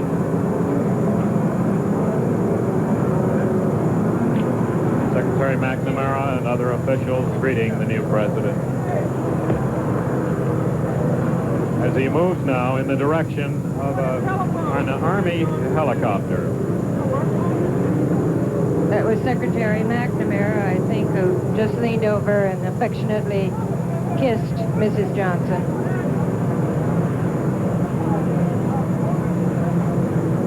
We have heard that Lyndon Johnson, the new president, was going to make a speech here tonight on arrival.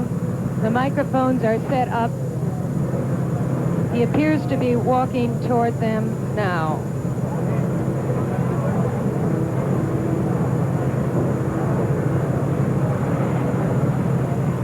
These microphones are just about 4 feet back from an encased area for the press.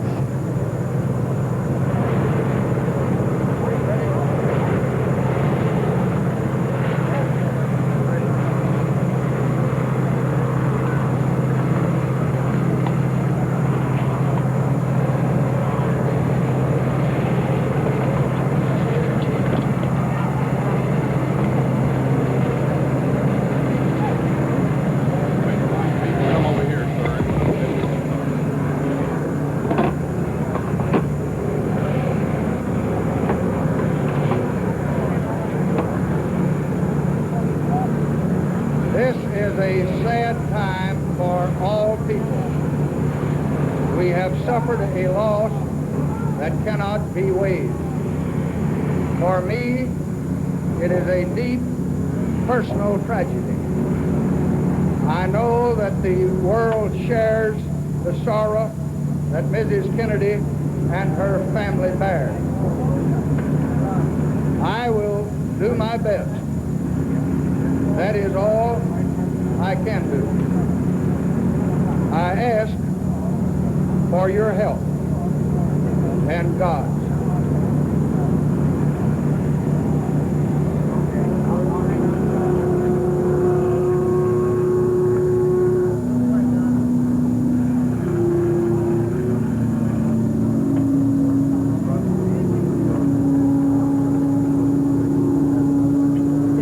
Walks away. He's greeted by Republican Senate Leader Everett Dirksen of Illinois.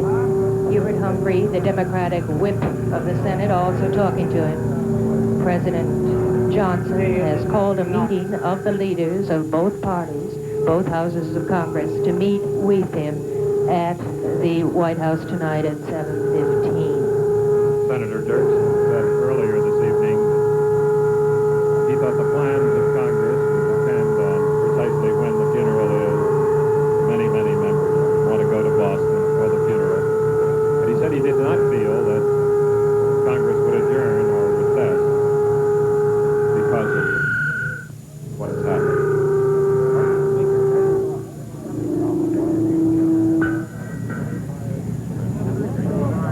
The President is still talking with leaders of the Senate. Mrs. Maureen Mansfield is there with Senator Mansfield, the Democratic Senate leader.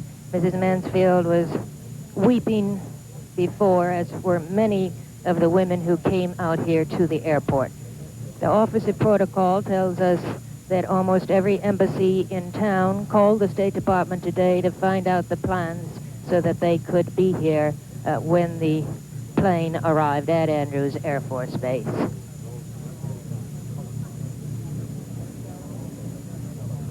Now President Johnson is moving towards the Army helicopter for the flight to the White House, where he has a meeting scheduled tonight with Secretary McNamara and McGeorge Bundy, other officials. He's shaking hands now with Bill Moyers, one of his aides who was with him during the campaign and who has been with him in most of his activities for the past several years.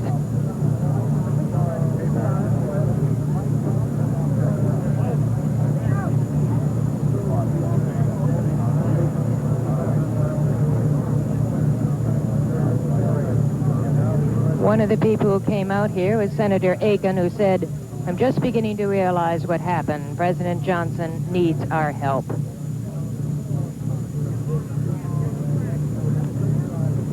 Chief of Protocol, Andrew Biddle Duke, was out here meeting President Lyndon Johnson.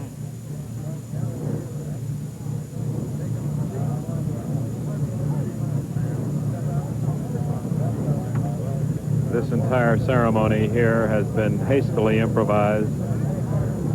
Telephone circuits, all planned, put together very quickly. The Secret Service handled all the arrangements of the late president's body and the arrangements for President Lyndon Johnson's arrival.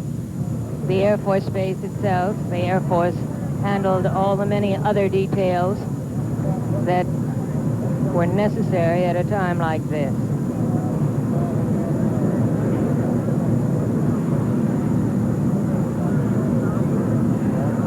The helicopter bearing new President Lyndon Johnson is about to take off.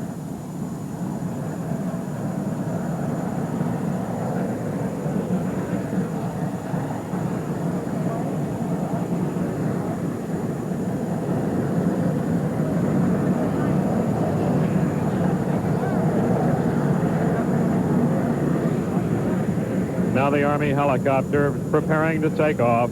The rotor's beginning. Take off for the short flight from Andrews Air Force Base outside Washington to the south lawn of the White House in downtown Washington.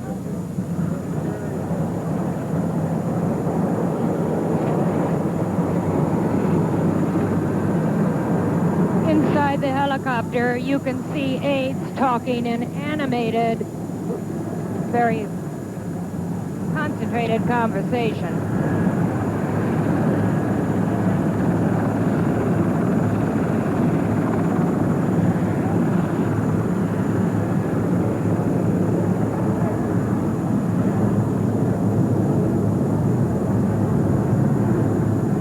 With new President Lyndon Baines Johnson is his wife, Lady Bird, who is always at his side. She has been with him in his long road up the political ladder from the days he started out from Stonewall, Texas.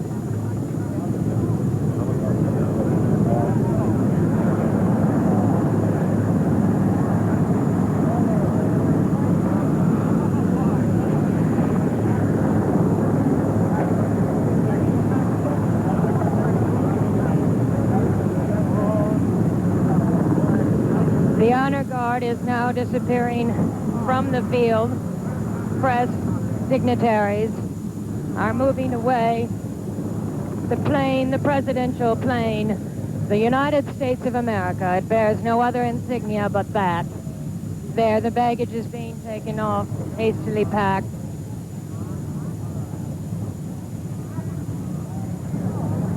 Now the 55-year-old Lyndon Baines Johnson is on his way to the White House, the first time he will enter the White House as president.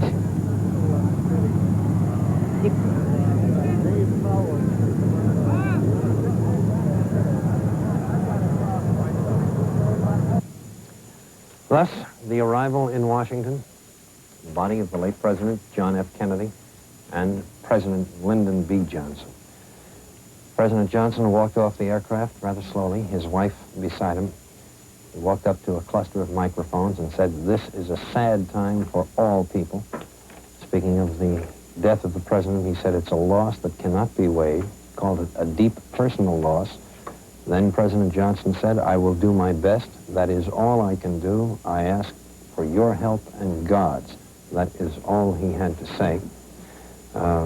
We are told that the president's body, which was removed from the aircraft first and casket placed in the naval ambulance, will be taken to Bethesda Naval Hospital, and that tomorrow the president's body will lie in the East Room of the White House. There are no announced plans for any public viewing of the president's body. There will be none tomorrow.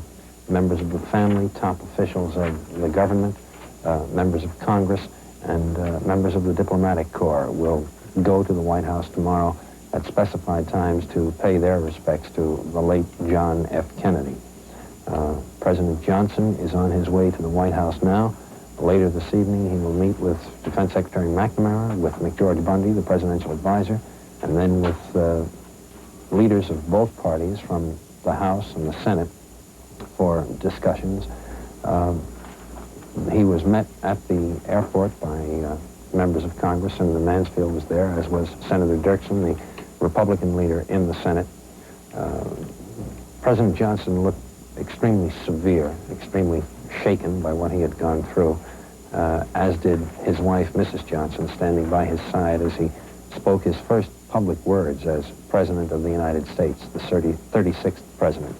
He had been sworn in only about 2.5 to 3 hours earlier by a federal judge in the executive suite of the aircraft in which he arrived at Andrews Air Force Base, in the executive suite of Air Force One, sworn in with his wife and Mrs. Kennedy and as many White House aides as could be crowded into that suite looking on as Federal Judge Sarah Hughes administered the oath of office to Lyndon Baines Johnson. And so, events which started swiftly, completely unexpectedly and shockingly in Dallas only a matter of about 5 hours ago have gone virtually full circle. The president and the late president are, in a sense, back home, back in the nation's capital. The business of running and governing this nation will go on. Frank? The helicopter is now on its way to the White House. This recent innovation in the United States procedures involving the chief executive is carrying the new president of the United States from Andrews Air Force Base to the White House, where he will now fill out the remainder of John F. Kennedy's term. The term will expire January 20th, 1964. There is, at a time like this, a thirst for detail, as everyone wants to know, and reasonably so, every facet of every part of the story, while fully cognizant that no amount of detail will satisfy, because the simple, brutal shock of the incident itself is what is impelling the attention. And coming as it did, and in a remote part of the country, not in the sense of being so terribly far away, but where the normal facilities that are available to White House staff and crew are strained to their utmost. All arrangements, of course, have had to be improvised, and we're not aware of all the details of the incident as yet, nor are we fully informed on what will transpire from this point on. The simple fact is the President of the United States has been shot and assassinated, and the new President of the United States is Lyndon Baines Johnson. The body has been returned to Washington. The new President is in Washington, is on his way to the White House at this moment. He will meet later in the evening with the Democratic leaders of Congress. We can expect that for the next 2 or 3 days, we will be kept abreast of what is happening, and that within hours they will have managed to get themselves in position in Washington where the transition could be made as smoothly as possible. Former Vice President Richard Nixon is among those who have made some comment on the president's death today. Mr. Nixon said, "The assassination of the president is a terrible tragedy for the nation. Mrs. Nixon and I have sent a personal message expressing our deepest sympathy to the members of the family in this hour of sorrow." This is a statement from former Vice President Richard Nixon. There's this, too, Frank. It's announced that the United States Navy ships and land stations throughout the world will fire salutes in tribute to President Kennedy every half hour between 8 a.m. and sunset tomorrow. I imagine that would be local time, wherever the ships and stations are. Of course, the President was in the Navy during World War II. Flags on all ships and stations will be flown at half-staff for 30 days, the Navy announcement said. It's rather ironic and strange that this man should have endured so much in World War II, should have come so close to losing his life in the famous incident involving his PT boat, then should come home and lose his life in Dallas, Texas in a completely unbelievable fashion. The new President of the United States is approaching his residence, the White House. A report from there from NBC's Robert Goralski at the White House. The first of the helicopters from Andrews Air Force Base has just landed here on the south lawn of the White House. It's about a 7-minute trip from Andrews Air Force Base to the White House. President Johnson, I'm sure that many of us have made that mistake and will repeat it many times. President Johnson will shortly emerge from the helicopter to the White House. Immediately after he enters the executive mansion, he will have a meeting with Secretary of Defense Robert McNamara and other presidential advisors, McGeorge Bundy. The President is about to step off the helicopter now. President Lyndon Johnson appearing at the White House for the first time. There is Mrs. Johnson and the President stepping down from the helicopter. Walking across the south lawn of the White House to the south portico. The President is now talking to his Special Secret Service man. Previously, as the head of the Vice Presidential Detail. Vice President Johnson will meet with Secretary of Defense McNamara and McGeorge Bundy almost immediately. That is Secretary of Defense McNamara now talking to Mrs. Johnson.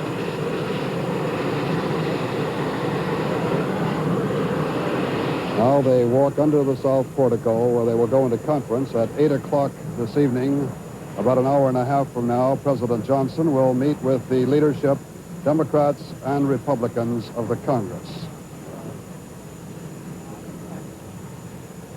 It had been reported that Mrs. Kennedy was on Air Force One, the presidential plane that carried President Johnson and the body of former President Kennedy from Dallas to Washington.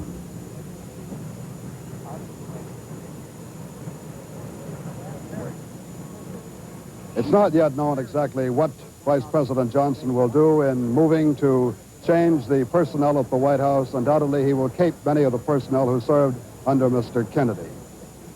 There are many changes that will take place, perhaps in the congressional line of action. But President Johnson, with his broad leadership as the Senate Majority Leader for many years, has had perhaps more experience with the Senate of the United States and the Congress of the United States than any president who has served in quite some time. He is a veteran of Capitol Hill activities. In the East Room of the White House, beginning at 10 o'clock tomorrow morning, the body of former President Kennedy will lie in repose. Lie in repose is a term indicating it will be private as opposed to a public lying in state. The other helicopters are now landing at the White House on the south lawn. They too are arriving from Andrews Air Force Base. President Johnson and Mrs. Johnson have entered the White House. This is the first time they will have entered the executive mansion as President and First Lady of the United States. There are small crowds outside the White House, extra police detail. Details have been put on in case there should be many people turning out to see the new president arriving here. Cars are, however, blocking Pennsylvania Avenue. They're going very, very slowly. They're attempting to move cars as rapidly as possible. The meeting, presumably, will get underway immediately. This is the meeting with President Johnson and Secretary of Defense McNamara and McGeorge Bundy. This is Robert Gorelski, NBC News, reporting from the White House. Darkness has settled on the eastern part of the United States. John F. Kennedy, who departed the White House Thursday morning as President of the United States, has returned the victim of an assassin in Dallas, Texas. The man suspected of having committed this offense is under arrest. His name is Lee Oswald. He is now being investigated and interrogated by federal and state authorities in Texas. The new President of the United States, Lyndon Baines Johnson, has arrived with the First Lady at the White House. He will spend the night there. All of NBC's programs for the remainder of this evening and until further notice have been canceled in order that we might keep you completely and fully and immediately abreast of all the developments in this tragedy. Expressions of regret have been heard from around the world. They will not suffice. The President of the United States is dead. We have a new president. And NBC's Chet Hutley and David Brinkley have prepared a special 90-minute program which we will bring you immediately following this break for station identification.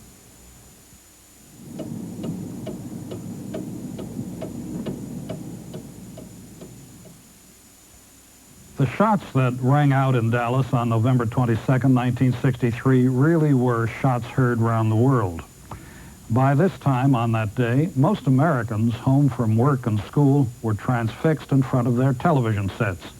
I myself, having been told that I would be going to Dallas, went instead to Washington on a plane NBC had chartered. Dozens of us went from New York to remain through the funeral. Television, which had played so large a part in the career of JFK, turned this national tragedy into a personal experience that all could share. It created a unifying bond that all could feel. It gave a new dimension to grief. Americans sat in collective mourning.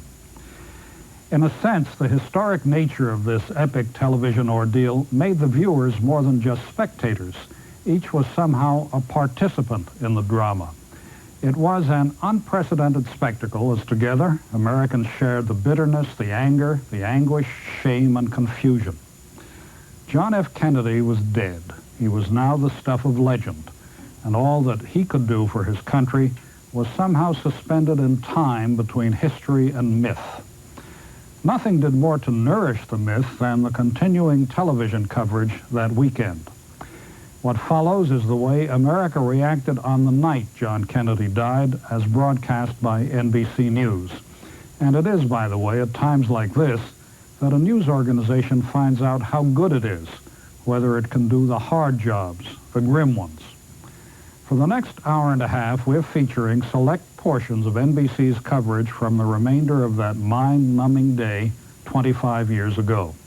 The evening's coverage began with the Huntley-Brinkley Report. None of us will ever forget where he was and how he felt when the news was announced. In New York City, for a handful of people, the place was the sidewalk beside the open door of NBC News reporter Gabe Pressman's automobile, listening to the loudspeaker of the car radio.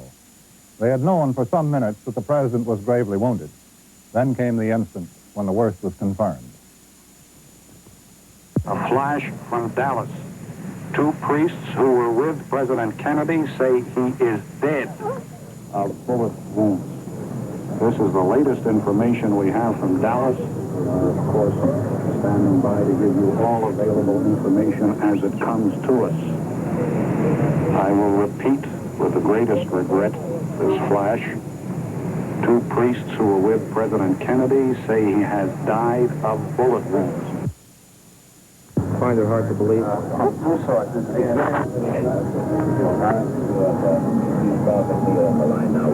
Please go ahead. It's hard to believe it. Hard to believe it's right. The president died approximately 25 minutes. Others, there was a stunned silence and a groping to come to terms with a fact that was almost beyond belief. The face and voice of a young girl summed it up. Bleeding and unconscious. The Parkland Memorial Hospital in Dallas. Parkland Memorial Hospital in Dallas. What's your feeling right now? I really couldn't say. Really, right now I just don't know what to do. I don't even know where to go, what to say. Nothing to say. The assassination took place in Dallas as President Kennedy rode in a cavalcade toward the Trade Mart where he was to have luncheon and make a speech. This is what happened, beginning shortly before the shots were fired. The voice is that of Charles Murphy of station WBAP, Fort Worth. This was a scene near the Stemmons Expressway. This is in front of City Hall in downtown Dallas, a mile east of the shooting scene. Heavy crowds lined the downtown streets to view the presidential party. As in all of the Texas stops, there were many teenagers attracted there by the First Lady and the President.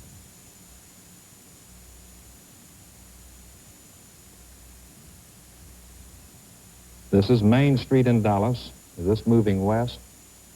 This is moving west toward the fatal moment.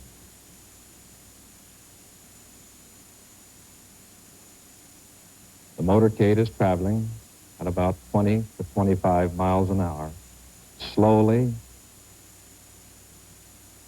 westward down Main Street in the heart of Dallas. The time, about 12:20, during the noon hour. Heavy crowds from downtown offices lining the route. That looks like the school depository building on the right. I'm not sure. This is the scene of confusion. Something has happened here. The cameraman running toward the scene to the presidential car ahead of him.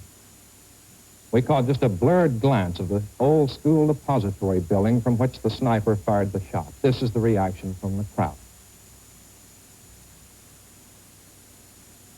All is confusion at the scene. Here a woman shelters herself. Now racing toward the hospital. On Stemmons Freeway, past the trademark to the right where the president was to have spoken, where he was to have criticized the fanatical right. There, I picked it. That is Parkland Hospital, 1.5 miles to 2 miles from the shooting scene. Parkland Hospital, where the president died in Dallas. By the time these films were shot, of course, the presidential car was already at the hospital. This is Major General Clifton, the military aide of the president, press secretary going into the hospital. That was silent film of the events along the presidential line of ride, immediately surrounding the fatal moment and described later by reporter Murphy. Thousands had massed 10 and 12 deep along the curb to see the President of the United States. The assassination happened so swiftly, and the motorcade sped off so quickly that few saw it actually taking place. A Dallas man had taken his small son to see the President. Here he tells what he saw. Unfortunately, I was probably 15 to 20 feet away from the President when it happened. Tell us exactly what you saw, sir. He was coming down the street, and my 5-year-old boy and myself were by ourselves on the grass there on Palmer Street, and I asked Joe to wave to him, and Joe waved, and I waved, and the man... That's all right, sir. You go ahead and tell it. As he was waving back, the shot rang out, and he slumped down in the seat, and his wife reached up toward him, and as he was slumping down, and the second shot went off, and it just knocked him down in the seat. Two shots. Two shots. Did you see the man who did this? No, sir, I did not see the man who did it. All I did was look in the man's face when he was shot there and saw that expression on his face and grabbed himself and slide. And the second one, whenever it went, why, I'm positive it had hit him. I hope it didn't, but I'm positive it had hit him, and he went all the way down in the car. Then they speeded up, and I didn't know what was going on, so I just grabbed the boy and fell on him in the hopes that there wasn't a maniac around. I'm sorry. I can't help you more, but I won't forget it. Yes. It's a logical assumption that hatred, far left, far right, political, religious, economic, or paranoid, moved the person or persons who today committed this combined act of murder and national sabotage. There is in this country, and there has been for too long, an ominous and sickening popularity of hatred. The body of the president lying at this moment in Washington is the thundering testimonial of what hatred comes to and the revolting excesses it perpetrates. Hatred is self-generating, contagious. It feeds upon itself and explodes into violence. It is no inexplicable phenomenon that there are pockets of hatred in our country, areas and communities where the disease is permitted or encouraged or given status by those who can and do influence others. You and I have heard in recent months someone say, those Kennedys ought to be shot. A well-known national magazine recently carried an article saying Chief Justice Warren should be hanged. In its own defense, it said it was only joking, but the left has been equally bad. Tonight, it might be the hope and the resolve of all of us that we've heard the last of this kind of talk, jocular or serious, for the result is tragically the same. David? In Washington, where everything revolves around the government, and this is a company town, really, and where the president is more than any one person revolves around him, and where in many cases the grief today was personal among people who knew him and worked for him. Here are a few pictures, rather random in nature, of some of the sights around Washington today.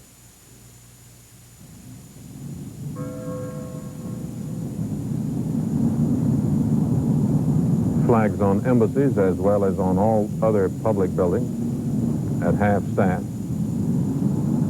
That, incidentally, is the Russian embassy. This is Lafayette Park, immediately across Pennsylvania Avenue from the White House, where as soon as the first news came out, people began to gather and stand, as they often do. Just stand.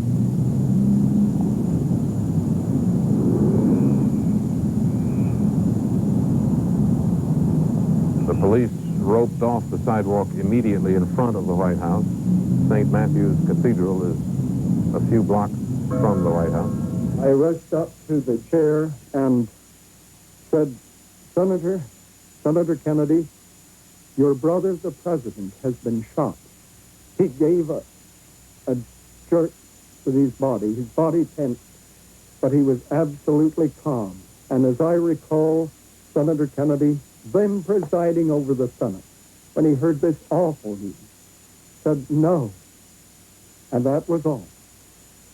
That was Robert Riddell, a member of the staff of the U.S. Senate, who took the news here to Senator Kennedy, Ted Kennedy, who is here with his sister Eunice, leaving in a helicopter for Andrews Base, where they then took a jet plane to Otis Air Force Base in Massachusetts. Now some comments from members of the Senate. We knew him and loved him in West Virginia. I think he loved us. Mountaineers can hardly express their sadness at his going, and this afternoon I hope in just these few rather faltering words I can speak, at least in part, to the people of my state. This good, this decent, this kindly man, this harassed man who had so much on his shoulders and received from some people so little in the way of support in return, this man has now gone to his reward. There are some things that are simply incredible and leave one absolutely speechless. This is one of them.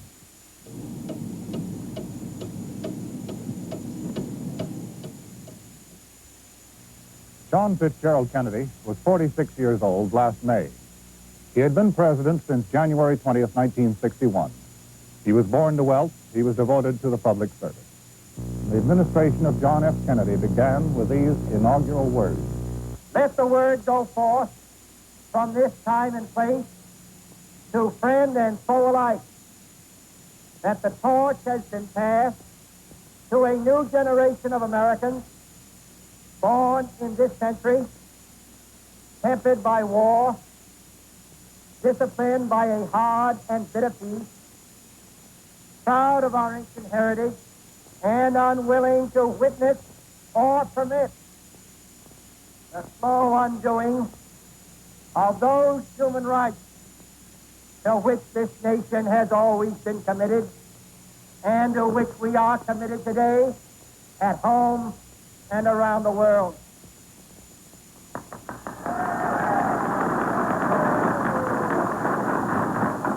Let every nation know, whether it wishes us well or ill, that we shall pay any price, bear any burden, meet any hardship, support any friend, oppose any foe, to assure the survival and the success of liberty.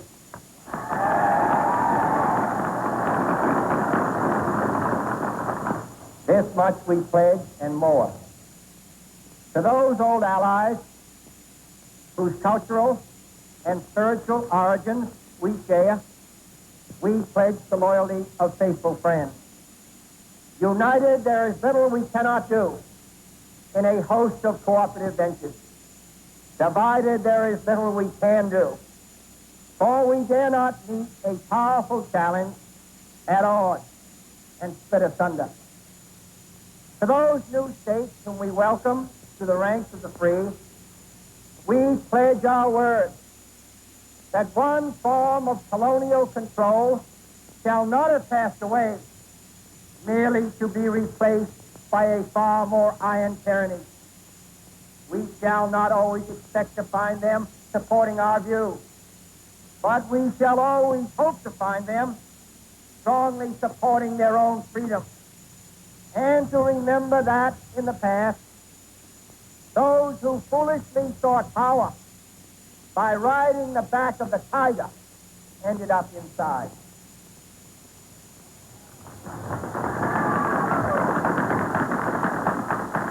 To those people in the huts and villages across the globe struggling to break the bonds of mass misery, we pledge our best efforts to help them help themselves for whatever period is required, not because the communists may be doing it, not because we seek their votes, but because it is right. If a free society cannot help the many who are poor, it cannot save the few who are rich.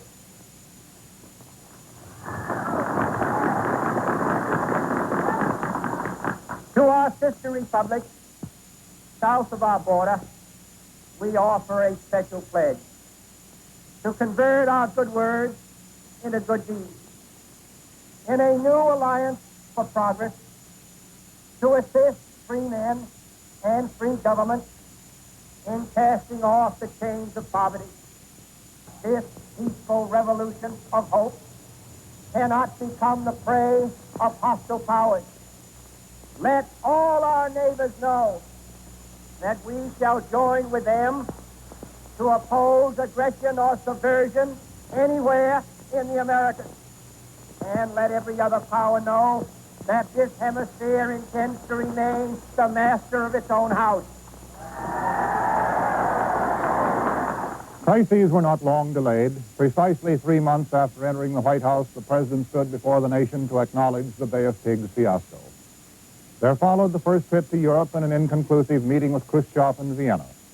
The Berlin issue grew more intense through those summer weeks of 1961. And on the night of August 12th, the communists built the Berlin Wall, and the president elected not to respond with force. A few days later, on August 16th, the Alliance for Progress was announced in the White House before a gathering of Latin American diplomats. In December, the president paid a visit to Latin America. 1962 is the year of trial. In April, the president faced off with the steel industry and a sizable section of the American business community. That autumn, a Negro youth by the name of James Meredith attempted to enter the University of Mississippi, and it required the action of the president to get him in and keep him there safely. In October, President Kennedy issued notice on Premier Khrushchev to remove his missiles and other big weapons from Cuba. The president led us to look for a few hours squarely at the possibility of nuclear war with these words. My fellow citizens, let no one doubt that this is a difficult and dangerous effort on which we have set out. No one can foresee precisely what course it will take, or what costs or casualties will be incurred. Many months of sacrifice and self-discipline lie ahead, months in which both our patience and our will be tested, months in which many threats and denunciations will keep us aware of our dangers. But the greatest danger of all would be to do nothing. The path we have chosen for the present is full of hazards, as all paths are. But it is the one most consistent with our character and courage as a nation and our commitments around the world. The cost of freedom is always high, but Americans have always paid it. And one path we shall never choose, and that is the path of surrender or submission. Our goal is not the victory of might, but the vindication of right. Not peace at the expense of freedom, but both peace and freedom here in this hemisphere, and we hope around the world. God willing, that goal will be achieved. Thank you, and good night. We are confronted primarily with a moral issue. It is as old as the Scriptures and is as clear as the American Constitution. The heart of the question is whether all Americans are to be afforded equal rights and equal opportunities, whether we are going to treat our fellow Americans as we want to be treated. If an American because his skin is dark, cannot eat lunch in a restaurant open to the public, if he cannot send his children to the best public school available, if he cannot vote for the public officials who represent him, if, in short, he cannot enjoy the full and free life which all of us want, then who among us would be content to have the color of his skin changed and stand in his place? Who among us would then be content with the counsels of patience and delay?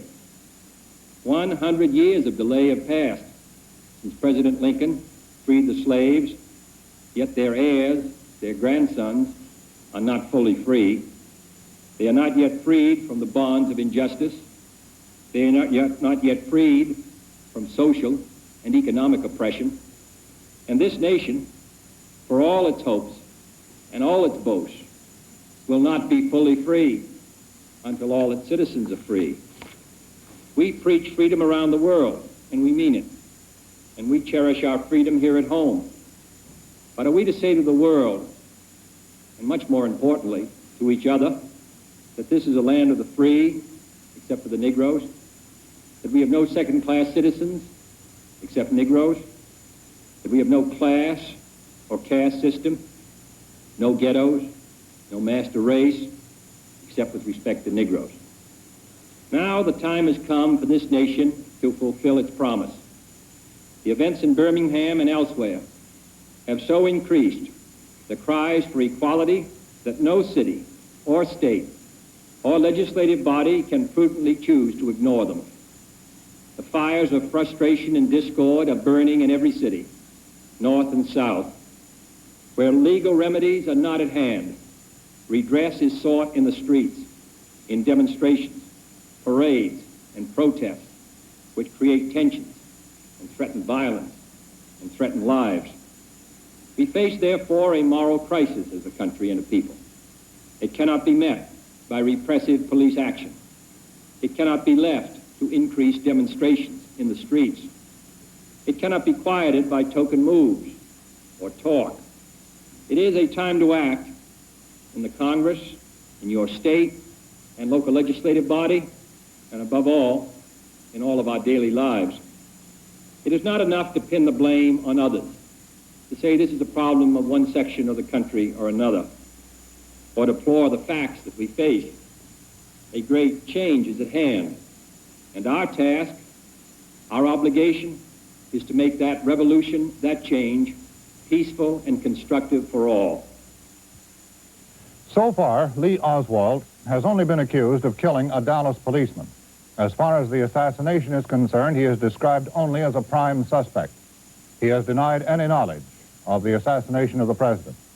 Although he once actually turned in his American passport in Moscow, it's not known whether he actually became a Russian citizen. His wife is known to be Russian-born. They most recently lived in a rooming house in Dallas. Again, he was arrested in New Orleans last August after he got into a fight while distributing material for the Fair Play for Cuba Committee. Here is the interview he gave at that time to station WDSU-TV in New Orleans. No, sir, I am not a communist, and I think that the red herring and so forth is rather ridiculous to toss into this conversation. Then are you a Marxist? Well, I have studied Marxist philosophy, yes, sir, and also other philosophers. But are you a Marxist? I think you did admit on an earlier radio interview that you consider yourself a Marxist. Well, I would very definitely say that I am a Marxist. That is correct. But that does not mean, however, that I'm a communist. What is the difference between the two? Well, there's a great deal of difference. Several American parties in several countries are based on Marxism, such as Ghana. Certain countries have characteristics of a socialist system, such as Great Britain with its socialized medicine. These, then, are the differences between an outright communist country and countries which adhere to leftist or Marxist principles. In your work with the Fair Play for Cuba Committee, what are you advocating? We advocate restoration of diplomatic, trade, and tourist relations with Cuba. President Lyndon Johnson, the title it'll take a little getting used to, has called a meeting at the White House just now with the members of the leadership of Congress in both parties. Those who are there have already arrived are the Senate Majority Leader, Mike Mansfield, the Senate Majority Whip, Hubert Humphrey, Senator William Fulbright, Chairman of the Foreign Relations Committee, Senate Republican Leader Everett Dirksen, the House Speaker John McCormick, and the House Minority Leader Charles Halleck. Ray Scherer of NBC News has an interview with a correspondent who, in the airplane today, watched the swearing-in of President Lyndon Johnson. Correspondent for Newsweek magazine, he flew back with President Johnson from Texas and can tell us what it was like at the swearing-in. Well, we rushed out to the airport when we found that President Kennedy's body was being taken out there. On arrival, we learned that President Johnson was aboard the plane. His movements had been kept very secret up to that time. And 3 of us were delegated as a pool to go aboard and witness the swearing-in. We were ushered back to the conference room on Air Force One, which is a small section of the plane about midship, 12 by 15. There were, at that time, about 10 people in the conference room. The new president was standing there with his wife and was waiting for Mrs. Kennedy, who had come aboard with her husband's body, to come to the conference room so that she could witness the swearing-in. During that period that we waited, they found a Bible aboard the plane. Someone had typed out on a little piece of Air Force stationery the oath that is administered to the president. And where did the lady judge come from who gave the oath? The judge arrived there at about the same time we did. She was sent for? She was sent for. She's an old a friend and political ally of the vice president, and she's 67 years old. I understand that the vice president had exerted great pressure on Mr. Kennedy to appoint her, although she was over age.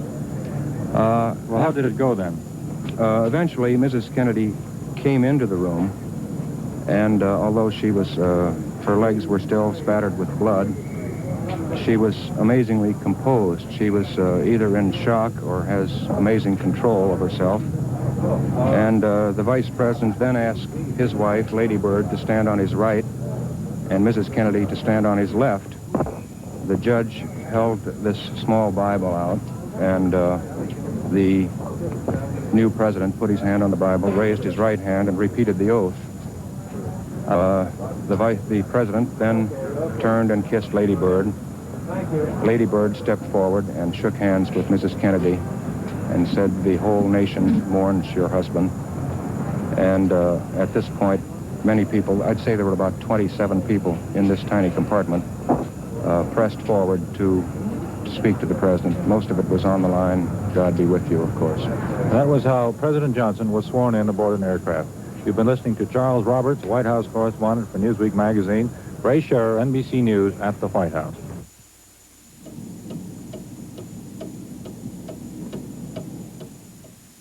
We do have this further word from Dallas. The prime suspect being held in connection with the assassination of President Kennedy is Lee H. Oswald. As you are perhaps aware, a Dallas policeman was killed a short time after the president was assassinated in a gun struggle with Oswald, and Oswald has been formally charged with that murder. However, no charges, so far as we know, have yet been lodged against him in connection with the assassination of President Kennedy.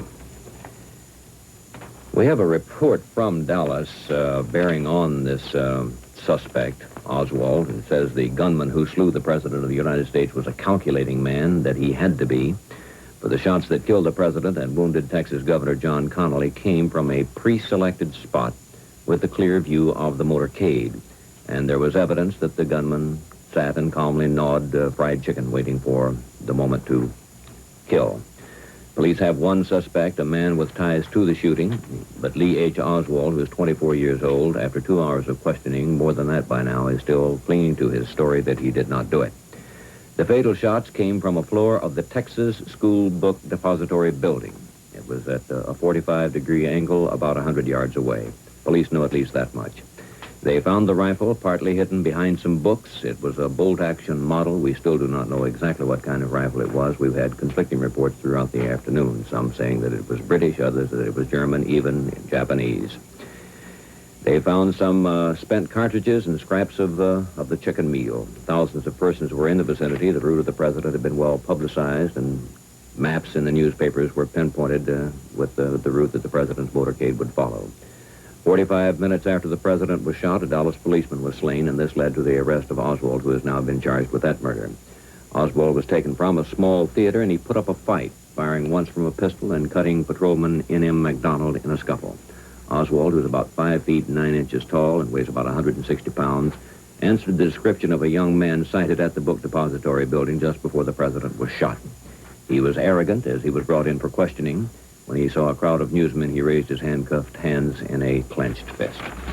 It is difficult to say exactly how the nation has reacted to what happened today in Dallas, Texas. It is difficult to say how long it will take for the full realization of what happened to really sink in. But there are these random observations made in the New York area today which may prove of interest. Over at St. Patrick's Cathedral, within the hour, I noticed that every available candle in the church was already lighted. There was not one that you could walk in and light in offering of prayers for the soul of President Kennedy. Across the street from the cathedral, one of the Fifth Avenue department stores had lowered the blinds on every single display window on 50th and 49th Streets and on Fifth Avenue, save one. The corner window at 50th and 5th held an oil portrait of President Kennedy and about 6 dozen red roses. That is all. There is this note on how some school children found out about what happened today. High school children in one New Jersey town were told, bluntly, truthfully, exactly what had happened. Grammar school children in the same town were told only something dreadful has happened. Go straight home immediately after school. They did, and told their mother that something dreadful had happened and asked what it was. The mother turned on the radio, and the family found out together exactly what it was and just how dreadful it is. Trying to assess now the impact on citizens in the city of New York of what happened today, and here is a report from NBC's Gabe Pressman. For the first time since the death of Franklin Delano Roosevelt, the lights of Broadway have been blacked out voluntarily. The theaters are closed. The Great White Way is dark. Normally tens of thousands of people are here. On a Friday night tonight, the streets, relatively speaking, are deserted. A large cluster of people around our mobile unit, but the stores are closed. The signs are dark, and here in Times Square, the bustling, exciting atmosphere of a normal weekend night is missing. In the faces of the people and talking to them, you hear again and again the words incredible. I still don't believe it. When I heard the news, I cried, I prayed. The atmosphere is most solemn. It is most depressing. We've seen those sailors here tonight with sweethearts on their arm. We've seen no smiles, no laughter. The cop on the beat here is Patrolman Martin Friedel. Patrolman Friedel, have you ever seen Times Square like this? All the time I've been here, I've never seen it like this. I mean, it's really something. You can sense the remorseless on the people's faces.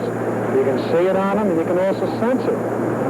I myself and all the officers I've seen, I've talked to, they all feel the same way. They all have like an open feeling in their stomach, just like I have. It's really something. It's really bad. I mean, even in the station house, there was no kidding around or anything like that today. Everybody was just dead serious. And you yourself? Myself, like I said before, I've got an open feeling in my stomach. It's really tragic. Very few people here compared to a normal Friday night. Oh, this is by no means a normal Friday night. Not by any means, not close to it. All your theaters are shut down, all the movies. The people are around, but Broadway is not Broadway tonight. Not the way it usually is. The body of President Kennedy was transported from Andrews Air Force Base to the hospital in Bethesda by a Navy ambulance. And closeted in grief behind drawn curtains were the president's widow, along with a group of his closest friends and associates. The route traveled from Andrews Air Force Base in nearby Maryland to Bethesda Naval Hospital, where the body will be held overnight. Speaker John W. McCormick has announced that the president will be taken to the White House tomorrow and then will lie in state in the Capitol for public mourning all day Sunday. On arrival at Andrews Air Force Base, the bronze-colored casket of the assassinated president was placed on a lift truck at a plane door by 4 of President Kennedy's aides. Flashes of bronze light glittered from the painful intensity from floodlights which were around the scene. Then a final salute, an Air Force honor guard snapped to rigid attention, and 6 sailors moved in to carry the coffin to the ambulance. There was a hush as the casket was brought to the lift truck by Lawrence F. O'Brien, Special Assistant for Legislative Affairs, Kenneth O'Donnell, Mr. Kennedy's appointment secretary, Dave Powers, the White House receptionist, and longtime presidential friend, and Brigadier General Godfrey McHugh, the president's Air Force aide. Mrs. Kennedy appeared strained from the grief. She was escorted by Attorney General Robert Kennedy and her husband's naval aide, Captain Tazewell Shepard. Joining the mourners in the ambulance was Mrs. Evelyn Lincoln, President Kennedy's secretary over the years. Waiting aboard the aircraft itself were President Johnson and the First Lady, Mrs. Lady Bird Johnson. They later took a helicopter and flew to the White House, where the president has just completed a meeting with leaders of the administration and asked them to give him all support. Bill? The latest word we had from Washington, from NBC's Ray Scherer, is that President Johnson is in executive offices across the street from the White House, that he has met with congressional leaders from both parties, and they have pledged their united support to him in this tragedy. Mrs. Kennedy and the children have disappeared from public view. There is no word on where they are at this time. And now we would attempt something that, of course, cannot really be done, not definitively.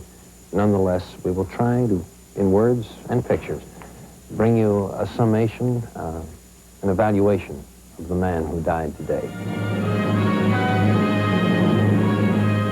Washington, D.C., January 20th, 1961. Inauguration day of the 35th President of the United States, John Fitzgerald Kennedy, age 43. Only a few generations have been granted the role of defending freedom in its hour of maximum danger. I do not shrink from this responsibility. I welcome it.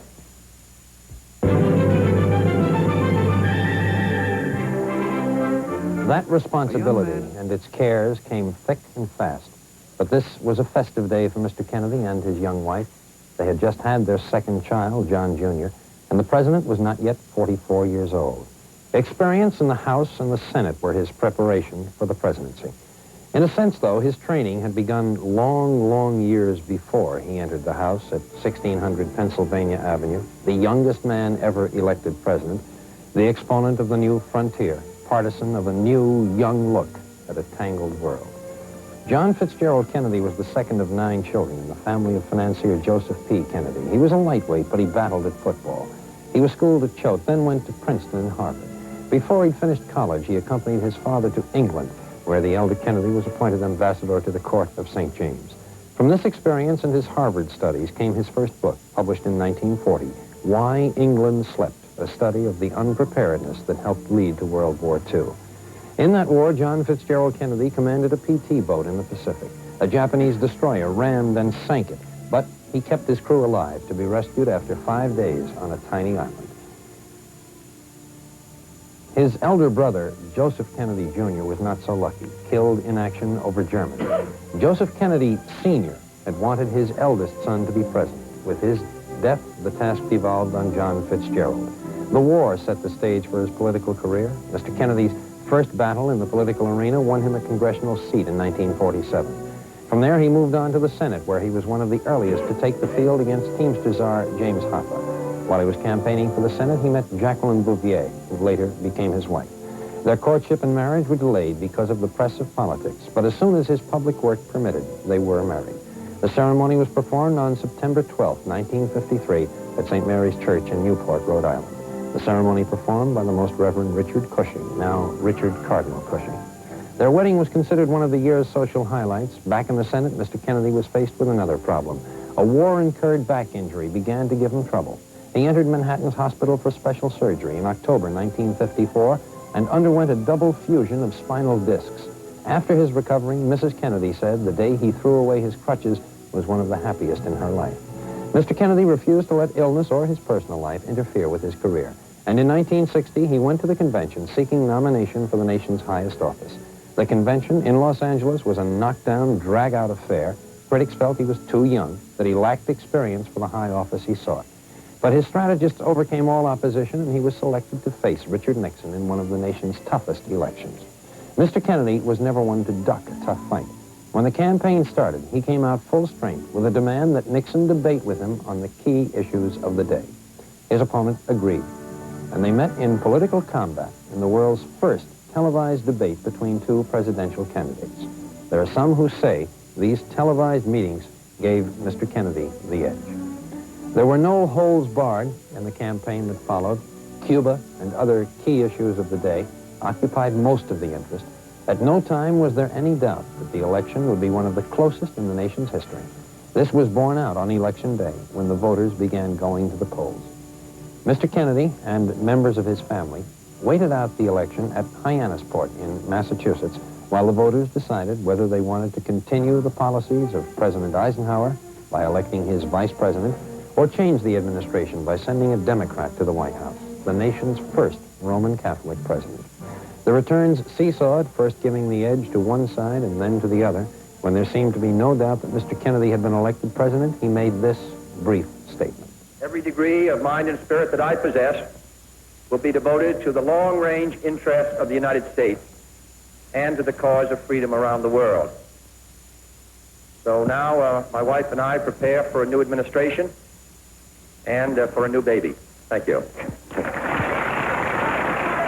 One of President Kennedy's gravest problems in foreign affairs, and the one that brought the closest confrontation with Soviet Premier Khrushchev, was Cuba. Early in September of 1962, the president warned that Premier Castro's military strength had been bolstered by deliveries of Soviet equipment. The warnings were repeated. On October 22nd, the president cut short a Western campaign trip to make an 18-minute television speech of national urgency. He told the nation a series of offensive missile sites were in preparation in Cuba, and that he had ordered a naval and air arms quarantine of the island. It shall be the policy of this nation to regard any nuclear missile launched from Cuba against any nation in the Western Hemisphere as an attack by the Soviet Union on the United States, requiring a full retaliatory response upon the Soviet Union. Within the next 10 days, and under the threat of nuclear war, developments were fast. The quarantine was imposed. A Soviet ship stopped and searched. Finally, Khrushchev agreed to dismantle the bases under UN inspection. And on November 2nd, the president reported that Soviet missile bases were being dismantled. As the focal point of international interest and tension drifted away from that little island in the Caribbean, President Kennedy still faced a number of major international problems, including those with our Western allies. The government of Britain's Prime Minister Macmillan, a staunch ally, was on the wane, and America's traditional friendship with France, although kept up on the surface, was gradually being strained, with President de Gaulle stubbornly clinging to an almost go-it-alone role, seeking to become an independent nuclear power. The NATO alliance itself was at a turning point as military and government officials tried to reshape it to meet the ever-changing prospects of war and defense. Russia's Khrushchev picked away at America's proposal to form a multinational nuclear fleet as part of the NATO alliance. However, despite the persistent problems, the United States and the Soviet Union were able to reach a dramatic agreement, a limited nuclear test ban treaty, hailed by the world as a major step toward eliminating thermonuclear war, and certainly a high point in the foreign affairs of President Kennedy.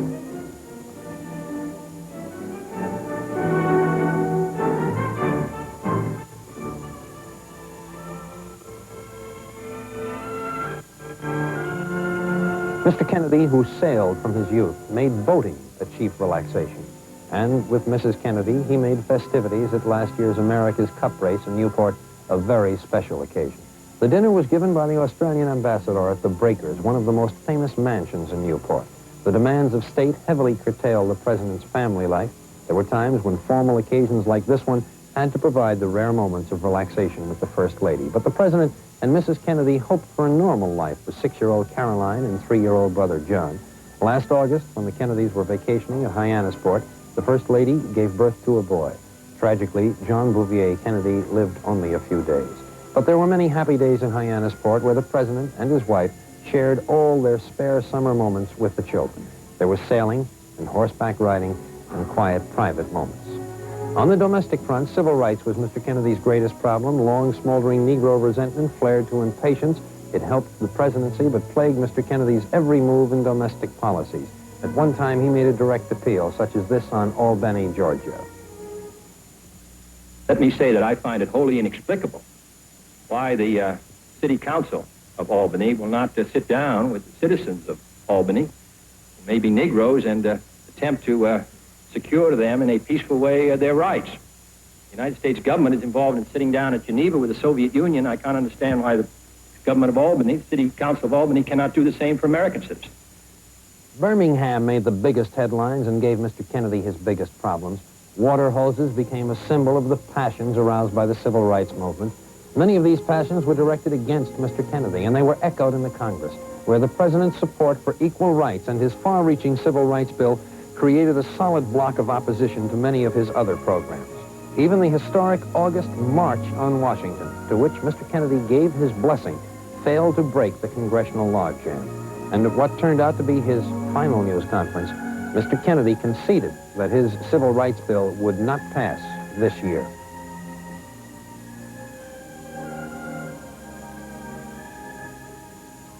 And thus it was, while in the midst of a whirlpool of staggering problems, as he faced the challenges ahead with the optimism of youth, as he braced for the 1964 presidential campaign, the vigorous administration of President John Fitzgerald Kennedy has come to a tragic end with his assassination in Dallas this afternoon, leaving behind a record of 2 years, 10 months, and 2 days in the White House. At his inauguration, that chilly, breezy day in January 1961, President Kennedy spoke these words, which will be indelibly etched in millions of American hearts. The energy, the faith, the devotion which we bring to this endeavor will light our country and all who serve it. And the glow from that fire can truly light the world. And so, my fellow Americans, ask not what your country can do for you. Ask what you can do for your country.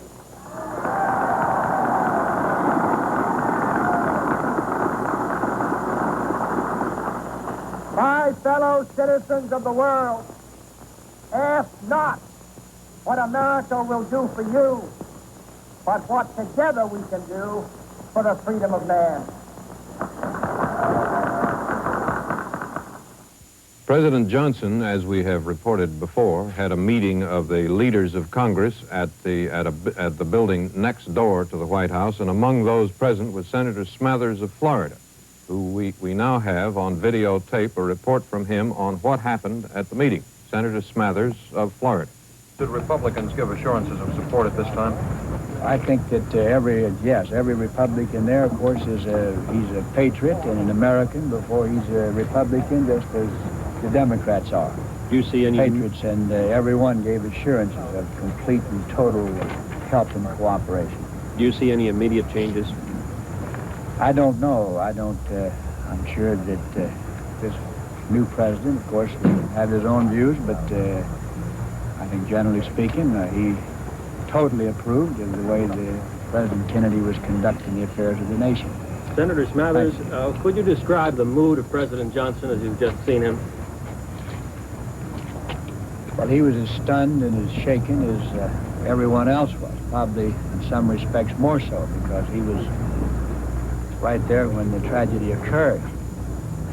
And naturally, he was filled with emotion and the awesome responsibility which is now his. But he was certainly a shaken man, as we all are.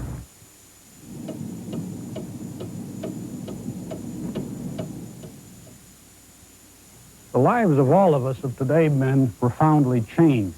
It's not yet possible to say exactly how much or in precisely which particulars, but they have been irrevocably changed. In these circumstances, I hope that I may be allowed a personal reaction, which perhaps will also be the reaction of some others. One's first feeling, of course, was that it was a dream, not real. After that came the dispiriting, hopeless feeling that it was banal, an absurdity, and that is the feeling that persists. Foreigners have been asking all day, how can you let this sort of thing happen? Well, we don't let it happen. Someone will someday have to say how a man with a high-powered rifle got into a building along the route in Dallas, but this is a country of 190 million people. Basically, it's true that if someone wants badly enough to kill the president, provided he's willing to take some risk himself, he has a very good chance of doing it. Such people are happily extremely rare, and we do not know at this moment who killed the president or why. We may say with justice that it was an act of insanity and the rest of us are sane. It has nevertheless brought us face to face with some unpleasant truths about ourselves. The main point that emerges from this day's events is that the United States is still a country of violence. Violence plays a part in our political life, and not only through assassination.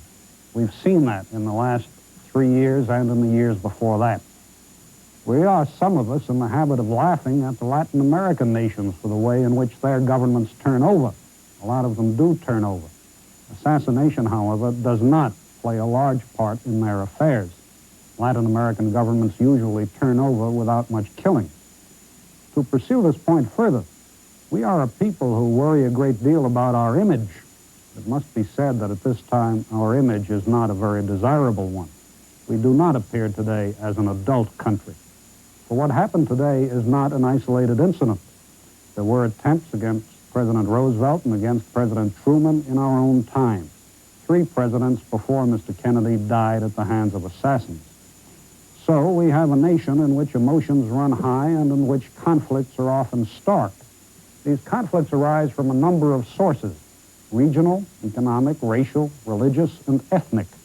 The problem is to contain those conflicts and to reduce the influence of violence and the threat of violence in our politics. To do so, it seems to me, we must begin at the top, for the political climate of a nation is set in the main by its leading politicians. For a long time, the political climate of the United States has not been as healthy as it might be. That is because of the prevalence of name-calling, the easy automatic appeal to passion, and the impugning of motives. Now, we shall hear much in the next few days about the need to bind up the wounds of the nation and about the need for all Americans to stand together. We may treat those words as empty slogans or as real needs to be genuinely met. Whatever we do, there can be no guarantee that what happened today will not happen again. But what is within our power, we should do. And it is within our power to be more serious about our public life. If I may be permitted one more word, we will hear much in the next days and weeks about the continuity of our government. President Kennedy has been killed. President Johnson has taken over. The business of government goes on. We may draw some satisfaction from the fact that the business of government goes on, but it is not a cause for congratulation. It is what should be expected, even from what we Americans are tonight, a grossly diminished people. All across the United States, people are still, I think, perhaps responding more with disbelief even yet than any other single emotion to the tragedy which occurred today. This is mingled with shock and anger and a genuine puzzlement that this sort of thing can happen in our country at this late stage in our development.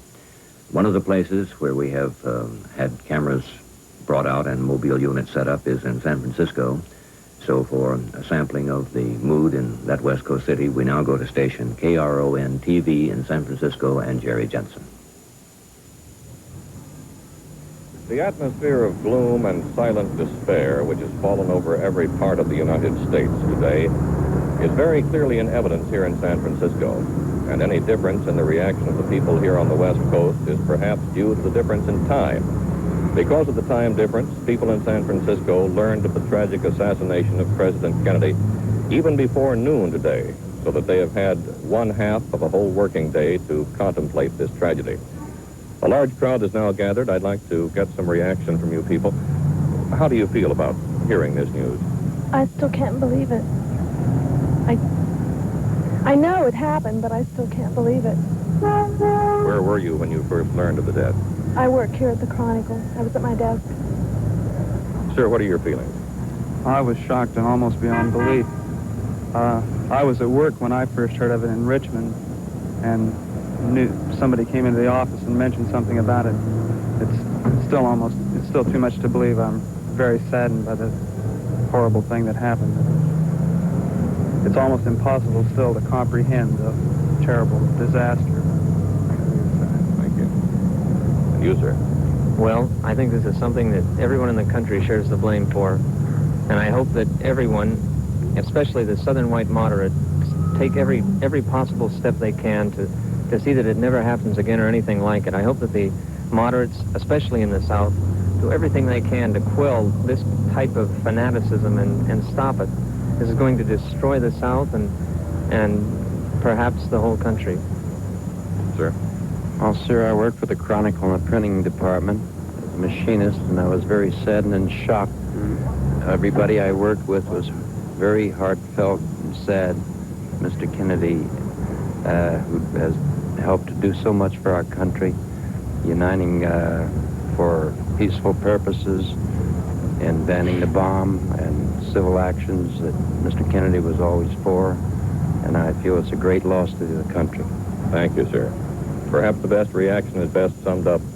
A hero is dead, and the people know it. This is Jerry Jensen reporting from San Francisco. And I believe NBC's Bill Ryan has an interesting footnote to this story. Yes, Frank, when you get a story as big as this one, the facilities of all the news-gathering organizations are devoted to it, and so you get a tremendous amount of information. Among the items turned up is the fact that it was a $435.71 United States government loan that enabled Lee Harvey Oswald to come back to this country 18 months ago after he'd spent 2.5 years in the Soviet Union. This is the man who was under arrest in Dallas, Texas for the murder of a Dallas policeman today and who may have been the man who fired the shot that took President Kennedy's life. It is standard procedure for an American citizen when he is in trouble overseas in a foreign country and unable to get home to go to the United States Embassy or consulate and appeal for government funds to get him home. Apparently this is what Oswald did in the Soviet Union 18 months ago. The government gave him $435.71, and that's how he came back here. Now we would like to get the late developments in Washington by returning to Washington and David Brinkley. Well, this one is not from Washington, Frank, but the Dallas police reported a moment ago that a foreign-made rifle believed to have been used in the shooting of the president had no fingerprints on it. It has been sent here to the FBI laboratory in Washington for an analysis.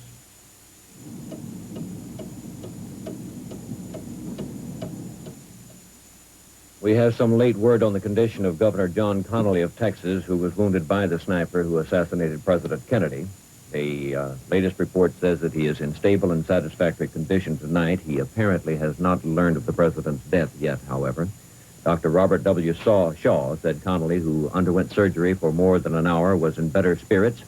He said he did not anticipate Connally getting any worse and no further surgery is planned. Shaw, the attending physician, said the governor was apparently struck by just one bullet that traveled through his chest, hit his wrist, and lodged in his thigh. Connally rode in the same car with Kennedy. NBC's Robert McNeil was in Dallas and was almost directly behind the president's car in the first bus of news correspondents when the president was felled by the sniper's bullet.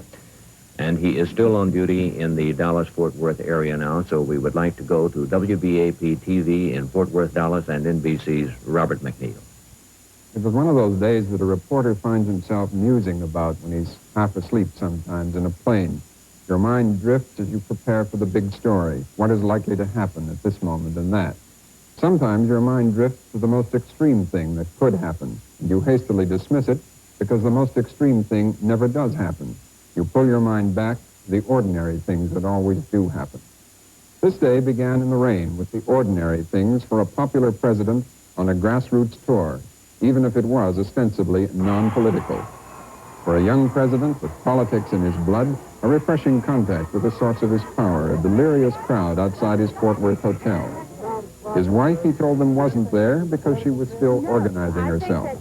It takes her longer, the president said, because she looks better than we do. Take longer. But because you look better than we do.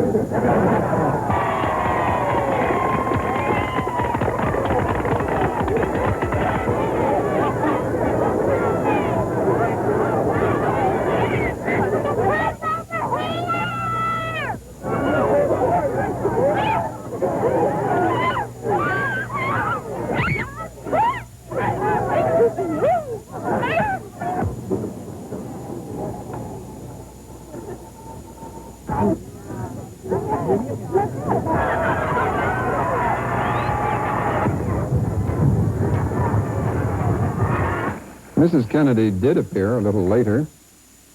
at a Chamber of Commerce breakfast, timing her entry by waiting outside the door until all others were introduced. She appeared to thunderous applause, radiant in a pink suit and matching pillbox hat. This caused her husband to think back to a day 2.5 years ago in Paris. Years ago, I said that, introduced myself in Paris by saying that I was the man who had accompanied Mrs. Kennedy to Paris. I'm getting that same sensation as I travel around Texas. A new Mrs. Kennedy has emerged this trip, a first lady no longer shy about the rough and tumble of politics. On arrival in Dallas from Fort Worth, she was true to her new form.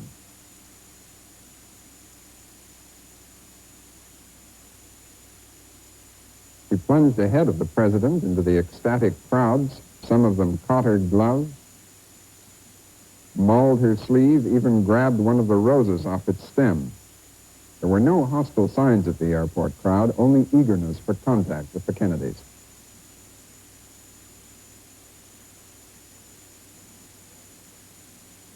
Then into the open limousine for the motorcade through Dallas. The president had done this thousands of times. He sat on the right, Mrs. Kennedy on the left. Everywhere the crowds were bigger than expected. Dallas authorities were jittery. Security precautions were the heaviest in the city's history. Dallas was determined that its name, smirched round the world by the attack on UN Ambassador Adlai Stevenson last month, would not be dragged through the mud again. There were heavy police forces all along the route. All possible troublemakers had been searched out and warned. All but one. The downtown streets. In the first press bus, we strained to catch any signs of the hostility the Dallas precautions had led us to expect. But all we saw was a vast and friendly crowd, but many thousands of welcome jack signs. It's approaching 12:30 p.m. Dallas time. The crowds in the tall business district are overfilling the sidewalks. Some throw streamers and torn paper in a miniature ticker tape parade. The reporters look at each other. There have been no incidents. At about 12:32, the motorcade turns a corner into a parkway. The crowds are thinner. NBC cameraman Dave Wigman, in a car ahead of us, takes a passing shot of a building, then 3 shots are heard, like toy explosions. Wigman jumps from his car, running towards the president with his camera running. People scream and lie down, grabbing their children. I leave the motorcade and run after police who appear to be chasing somebody. The motorcade moves off fast. We don't know it, but the president is mortally wounded in the head and throat. His car races for the hospital. The police find no one and return. Looking for a phone, I go into an office. It's on the ground floor of this building, the Texas School Book Depository. It is not more than 4 minutes after the shooting. Minutes after a man on the 5th floor of the same building has abandoned a high-powered rifle and fled. Waves of police move in. A small Negro boy tells them he saw a man with a rifle in a window upstairs. Witnesses come up. They saw the president hit. One of the witnesses took this Polaroid picture at the instant of the shooting. It shows the president slumped down in the car. Just as Mary started to take the picture and the president came right even with us, 2 shots, we looked at him and he was looking at a dog in the middle of the seat. 2 shots rang out and he grabbed his chest and a look of pain on his face and fell across toward Jackie, and she fell over on him and said, "My God, he's shot." And there was an interval, and then 3 or 4 more shots rang out. By that time, the motorcade had sped away. The motorcade reaches Parkland Memorial Hospital. It goes immediately to the emergency entrance. Bleeding profusely and unconscious, the president is lifted onto a stretcher and carried to emergency operating room number 1. Doctors say his condition is grave and moribund, that is, near death on arrival. A senior house physician is in attendance. A professor of neurosurgery and other doctors come immediately. Mrs. Kennedy, untouched by the bullets, is with her husband. Texas Governor John Connally, also seriously wounded, is also in an emergency ward. The doctors try every possible way to save the president. Oxygen is given and anesthetics, a blood transfusion, a tracheotomy, that is, making an opening in the throat to aid breathing. The president's heart stops. External massage was applied to his chest, but no pulse results.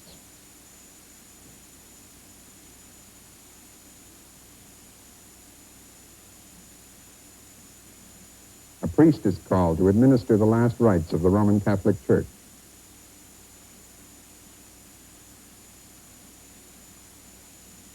At approximately 1 o'clock, the president is dead. The doctors were working too frantically to revive him to notice the exact moment. The press and public do not know the president is dead for another half hour. The only reports available are that he is gravely wounded. At 1:31 Central Time, White House Assistant Press Secretary Malcolm Kilduff tells the press the president is dead.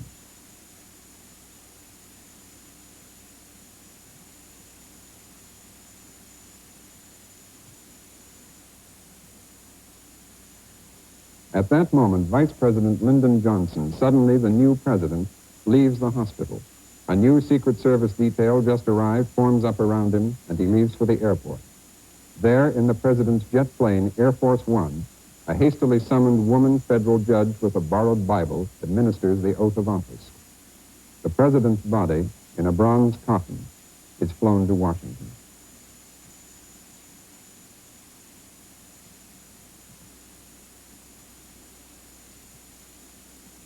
Dallas police moved with great speed after the shooting. The story of the chase, arrest, and questioning of a suspect from NBC's Tom Pettit at police headquarters in Dallas. In Fort Worth, 28 miles west of Dallas, police picked up one suspect who was later cleared and released. The man apprehended was identified by Fort Worth police as 22-year-old Donald House of Ranger, Texas. House was picked up after Dallas police put out a pickup order on his car following the shooting and killing of a Dallas police officer. As he was taken into police headquarters, House shouted, "I didn't do it." And after questioning, he was completely cleared and released. In Dallas, the prime suspect still is being questioned. He is 24-year-old Lee Oswald of Dallas, a former Marine who spent some time in Russia, who at one time had applied for Soviet citizenship. He has been associated with the Fair Play for Cuba Committee. Dallas Homicide Captain Will Fritz has directed the interrogation of this suspect, who police say has been placed in the building from where the bullets were fired at President Kennedy. Oswald has been charged with the murder of police officer J.D. Tippett, who had gone to apprehend Oswald, but he denies killing President Kennedy, says he is being held because he was in Russia. But Dallas Police Chief J.E. Curry says interrogation of Oswald will continue, that he is a very good suspect in the death of President Kennedy. Tom Pettit, NBC News, at Dallas Police Headquarters. Dallas Police Chief Jess Curry has recently reported that his men have found a partial fingerprint on the rifle believed used in the assassination. The weapon will be sent to Washington to ensure proper handling of the print. The city of Dallas, like the country, is still in a state of shock tonight. Texas Governor John Connally is in serious but satisfactory condition in hospital. Everyone, public officials, the police, the newspapers, have been too busy to ask the questions about loopholes in security that inevitably will be asked. As President Eisenhower said today, this is the kind of thing that freedom, compatible with democracy, makes possible. The mayor of Dallas, Earl Cabell, in a statement of the city's remorse, has said that all churches in the city will be open tonight. Dallas feels as any American city would if this had happened not here today, but there. This is Robert McNeil, NBC News, reporting. And we have this late information. Dallas police have taken several paraffin tests on Lee Harvey Oswald, the prime suspect in the assassination of President Kennedy, including, they say, one of Oswald's cheek. They said the cheek test might prove whether he had fired the rifle recently. Results of the test were not announced immediately.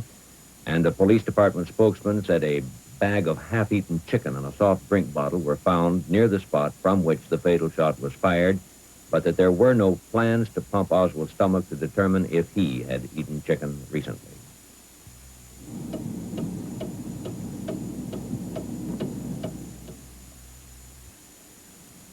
Secretary of State Dean Rusk and other high-ranking American officials were on their way to the Far East when the tragic news was radioed to them in flight. They immediately turned around, made a stop in Honolulu, and took off shortly thereafter for the return flight to Washington. They are expected momentarily at Andrews Air Force Base, so we go to Andrews Air Force Base outside Washington and NBC's Herb Kaplow.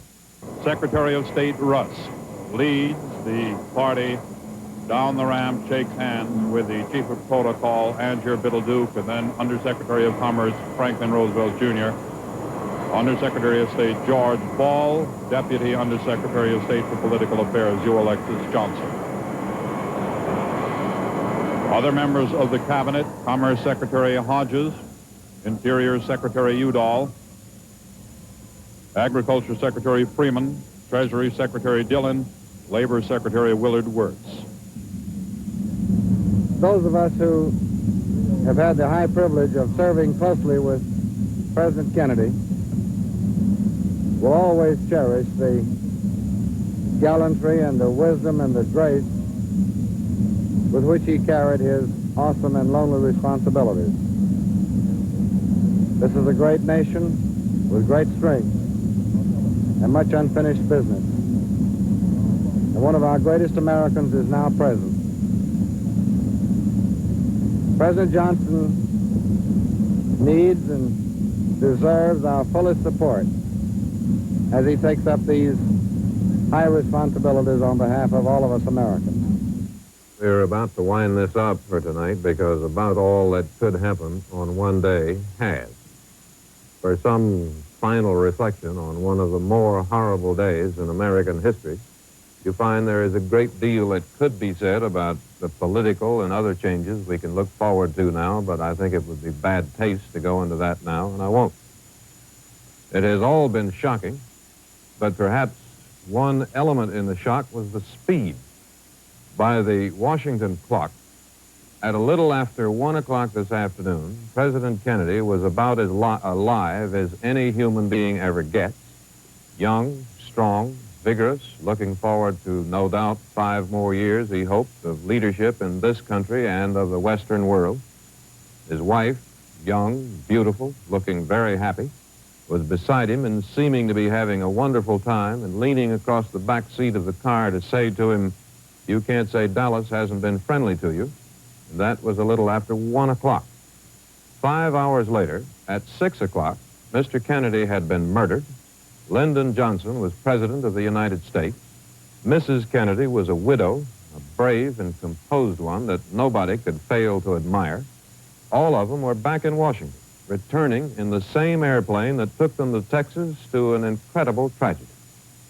And the sheer speed of it was just too fast for the senses. Roosevelt, dead of a stroke, came back here from Warm Springs, Georgia, in a train, the sides of it draped in black crepe. It steamed majestically across the southern landscape toward Washington, taking a little time about it and giving everybody a time to think a bit about what had happened. But not today. There is seldom any time to think anymore, and today there was none. In about 4 hours, we had gone from President Kennedy in Dallas alive to back in Washington dead, and a new president in his place. There is no more news here tonight, and really no more to say, except that what has happened today has been just too much, too ugly, and too fast. Frank? Thank you, Dave. The Dallas Police Chief, Jesse Curry, announced just a few moments ago that charges of murdering President Kennedy have been filed against Lee Harvey Oswald, a 24-year-old former Marine with a history of connection with left-wing causes. Now we would like to go to WBAP-TV and Robert McNeil with some reports on the late developments in connection with Oswald and some of the preparations that had been made at the branch of Vice President Lyndon Johnson for what was expected to be a weekend of campaigning and relaxation. So to WBAP-TV and NBC's Robert McNeil. The president's death has left one group of people at least, and especially in stunned confusion. The story from Charles Murphy. No city was more saddened by today's events than Austin, the state's capital and the home of the wounded governor. Austin City Auditorium was to have been the setting tonight for a gala $100 a plate political banquet. Hundreds of persons who would have attended the dinner had already arrived in the city. Preparations for the thousands of guests stopped suddenly when the tragic news was heard. The dinner was to have been the final public ceremony for Mr. and Mrs. Kennedy on their Texas trip.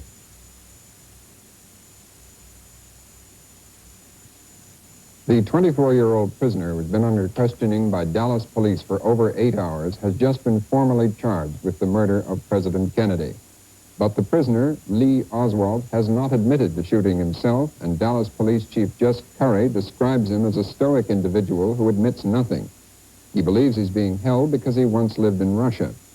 Oswald, who said 2 years ago he wanted Russian citizenship, was fined $10 recently in New Orleans for distributing communist literature. He's married to a Russian woman who was brought to the police station with their small daughter and his mother, who lives in a Dallas suburb. She was also questioned and said, "I am heartbroken about this. He is really a good boy." Oswald's only comment to the world at large since his arrest has been a denial. I didn't shoot anybody, sir. I haven't been told what I'm here for. You have a lawyer? No, sir, I don't. I just been... You want to go through? Police Sergeant Gerald Hill describes Oswald's capture. Appreciate it. C.C. Walker, Bob Carroll, Paul Bentley, K.E. Lyons, myself, and other officers went into the building, and we began a systematic check of all the suspects or all the people who were in the theater. As Officer McDonald approached a suspect sitting on the third row from the back of the theater, the suspect jumped up, yelled, "This is it," and took a swing at the officer.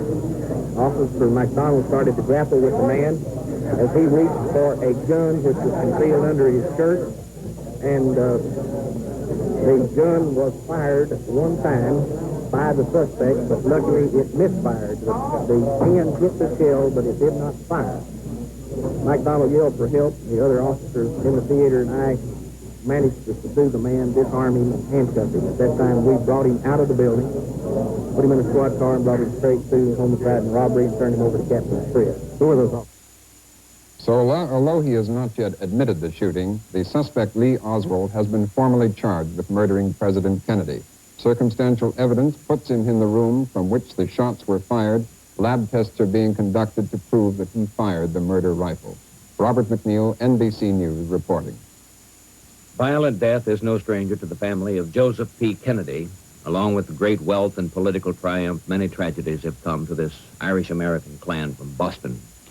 Joseph P. Kennedy, Jr., the elder brother of the assassinated president, was lost in action in World War II.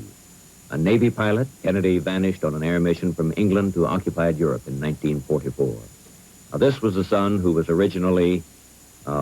had originally borne the political hopes of the family, but he did not live to enter that field.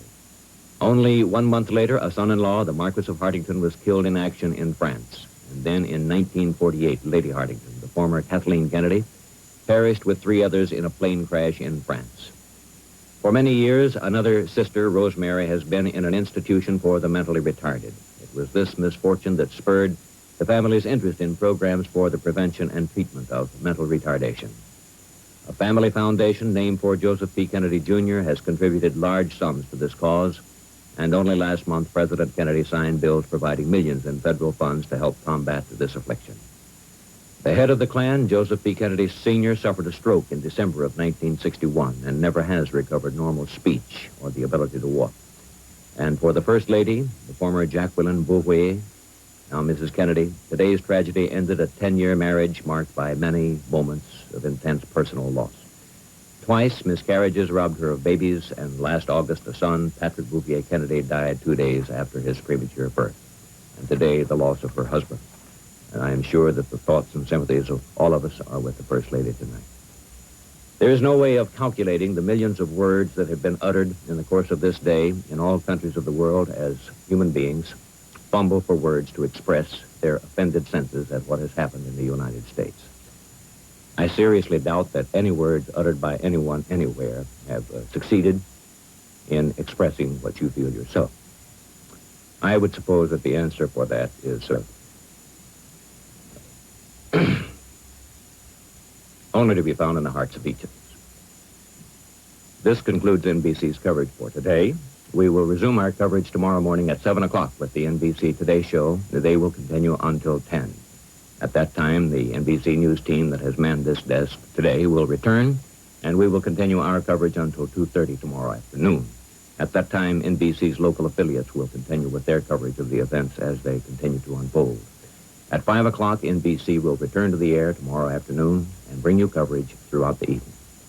This is Frank McGee, NBC News, speaking for Bill Ryan, Chet Huntley, David Brinkley, Herb Kaplow, Peter Hackus, Robert McNeil, and literally hundreds of other technicians and newsmen who have worked throughout the day to bring you this sad story. November the 22nd, into the history books, stamped forever with the blackness of this day's deed. Thank you. Good night.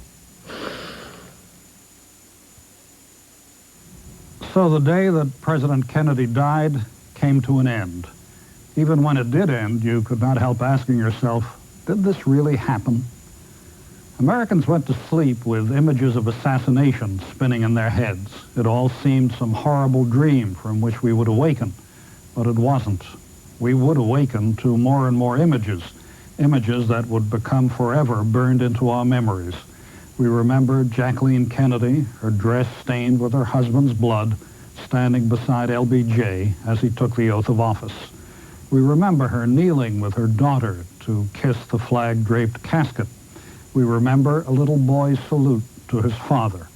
We remember the riderless horse, Blackjack. The muffled drums seemed to echo America's heartbeat. Knowing that the moments we were living through were historic was no consolation. More than anything, we remember a president who for 1,000 days embodied the hopes and dreams of many Americans. Among the last words Kennedy wrote were these: "In a world full of frustrations and irritations, America's leadership must be guided by the lights of learning and reason." The light of reason was momentarily extinguished by a blast from a rifle in Dallas 25 years ago, but the flame was to be rekindled.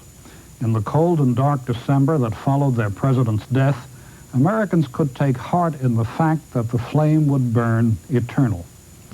And John F. Kennedy became not only an American icon, he became a legend. Legend is a questionable concept in the cold light of 80s thinking, and the legend of John Kennedy has in recent years been constantly assaulted by revisionist biographers.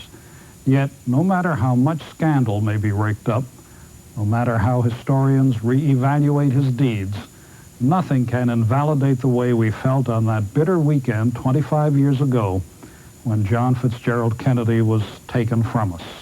America was united in grief. This is Edwin Newman for the A&E Cable Network, November 22nd, 1988. Thank you and good night.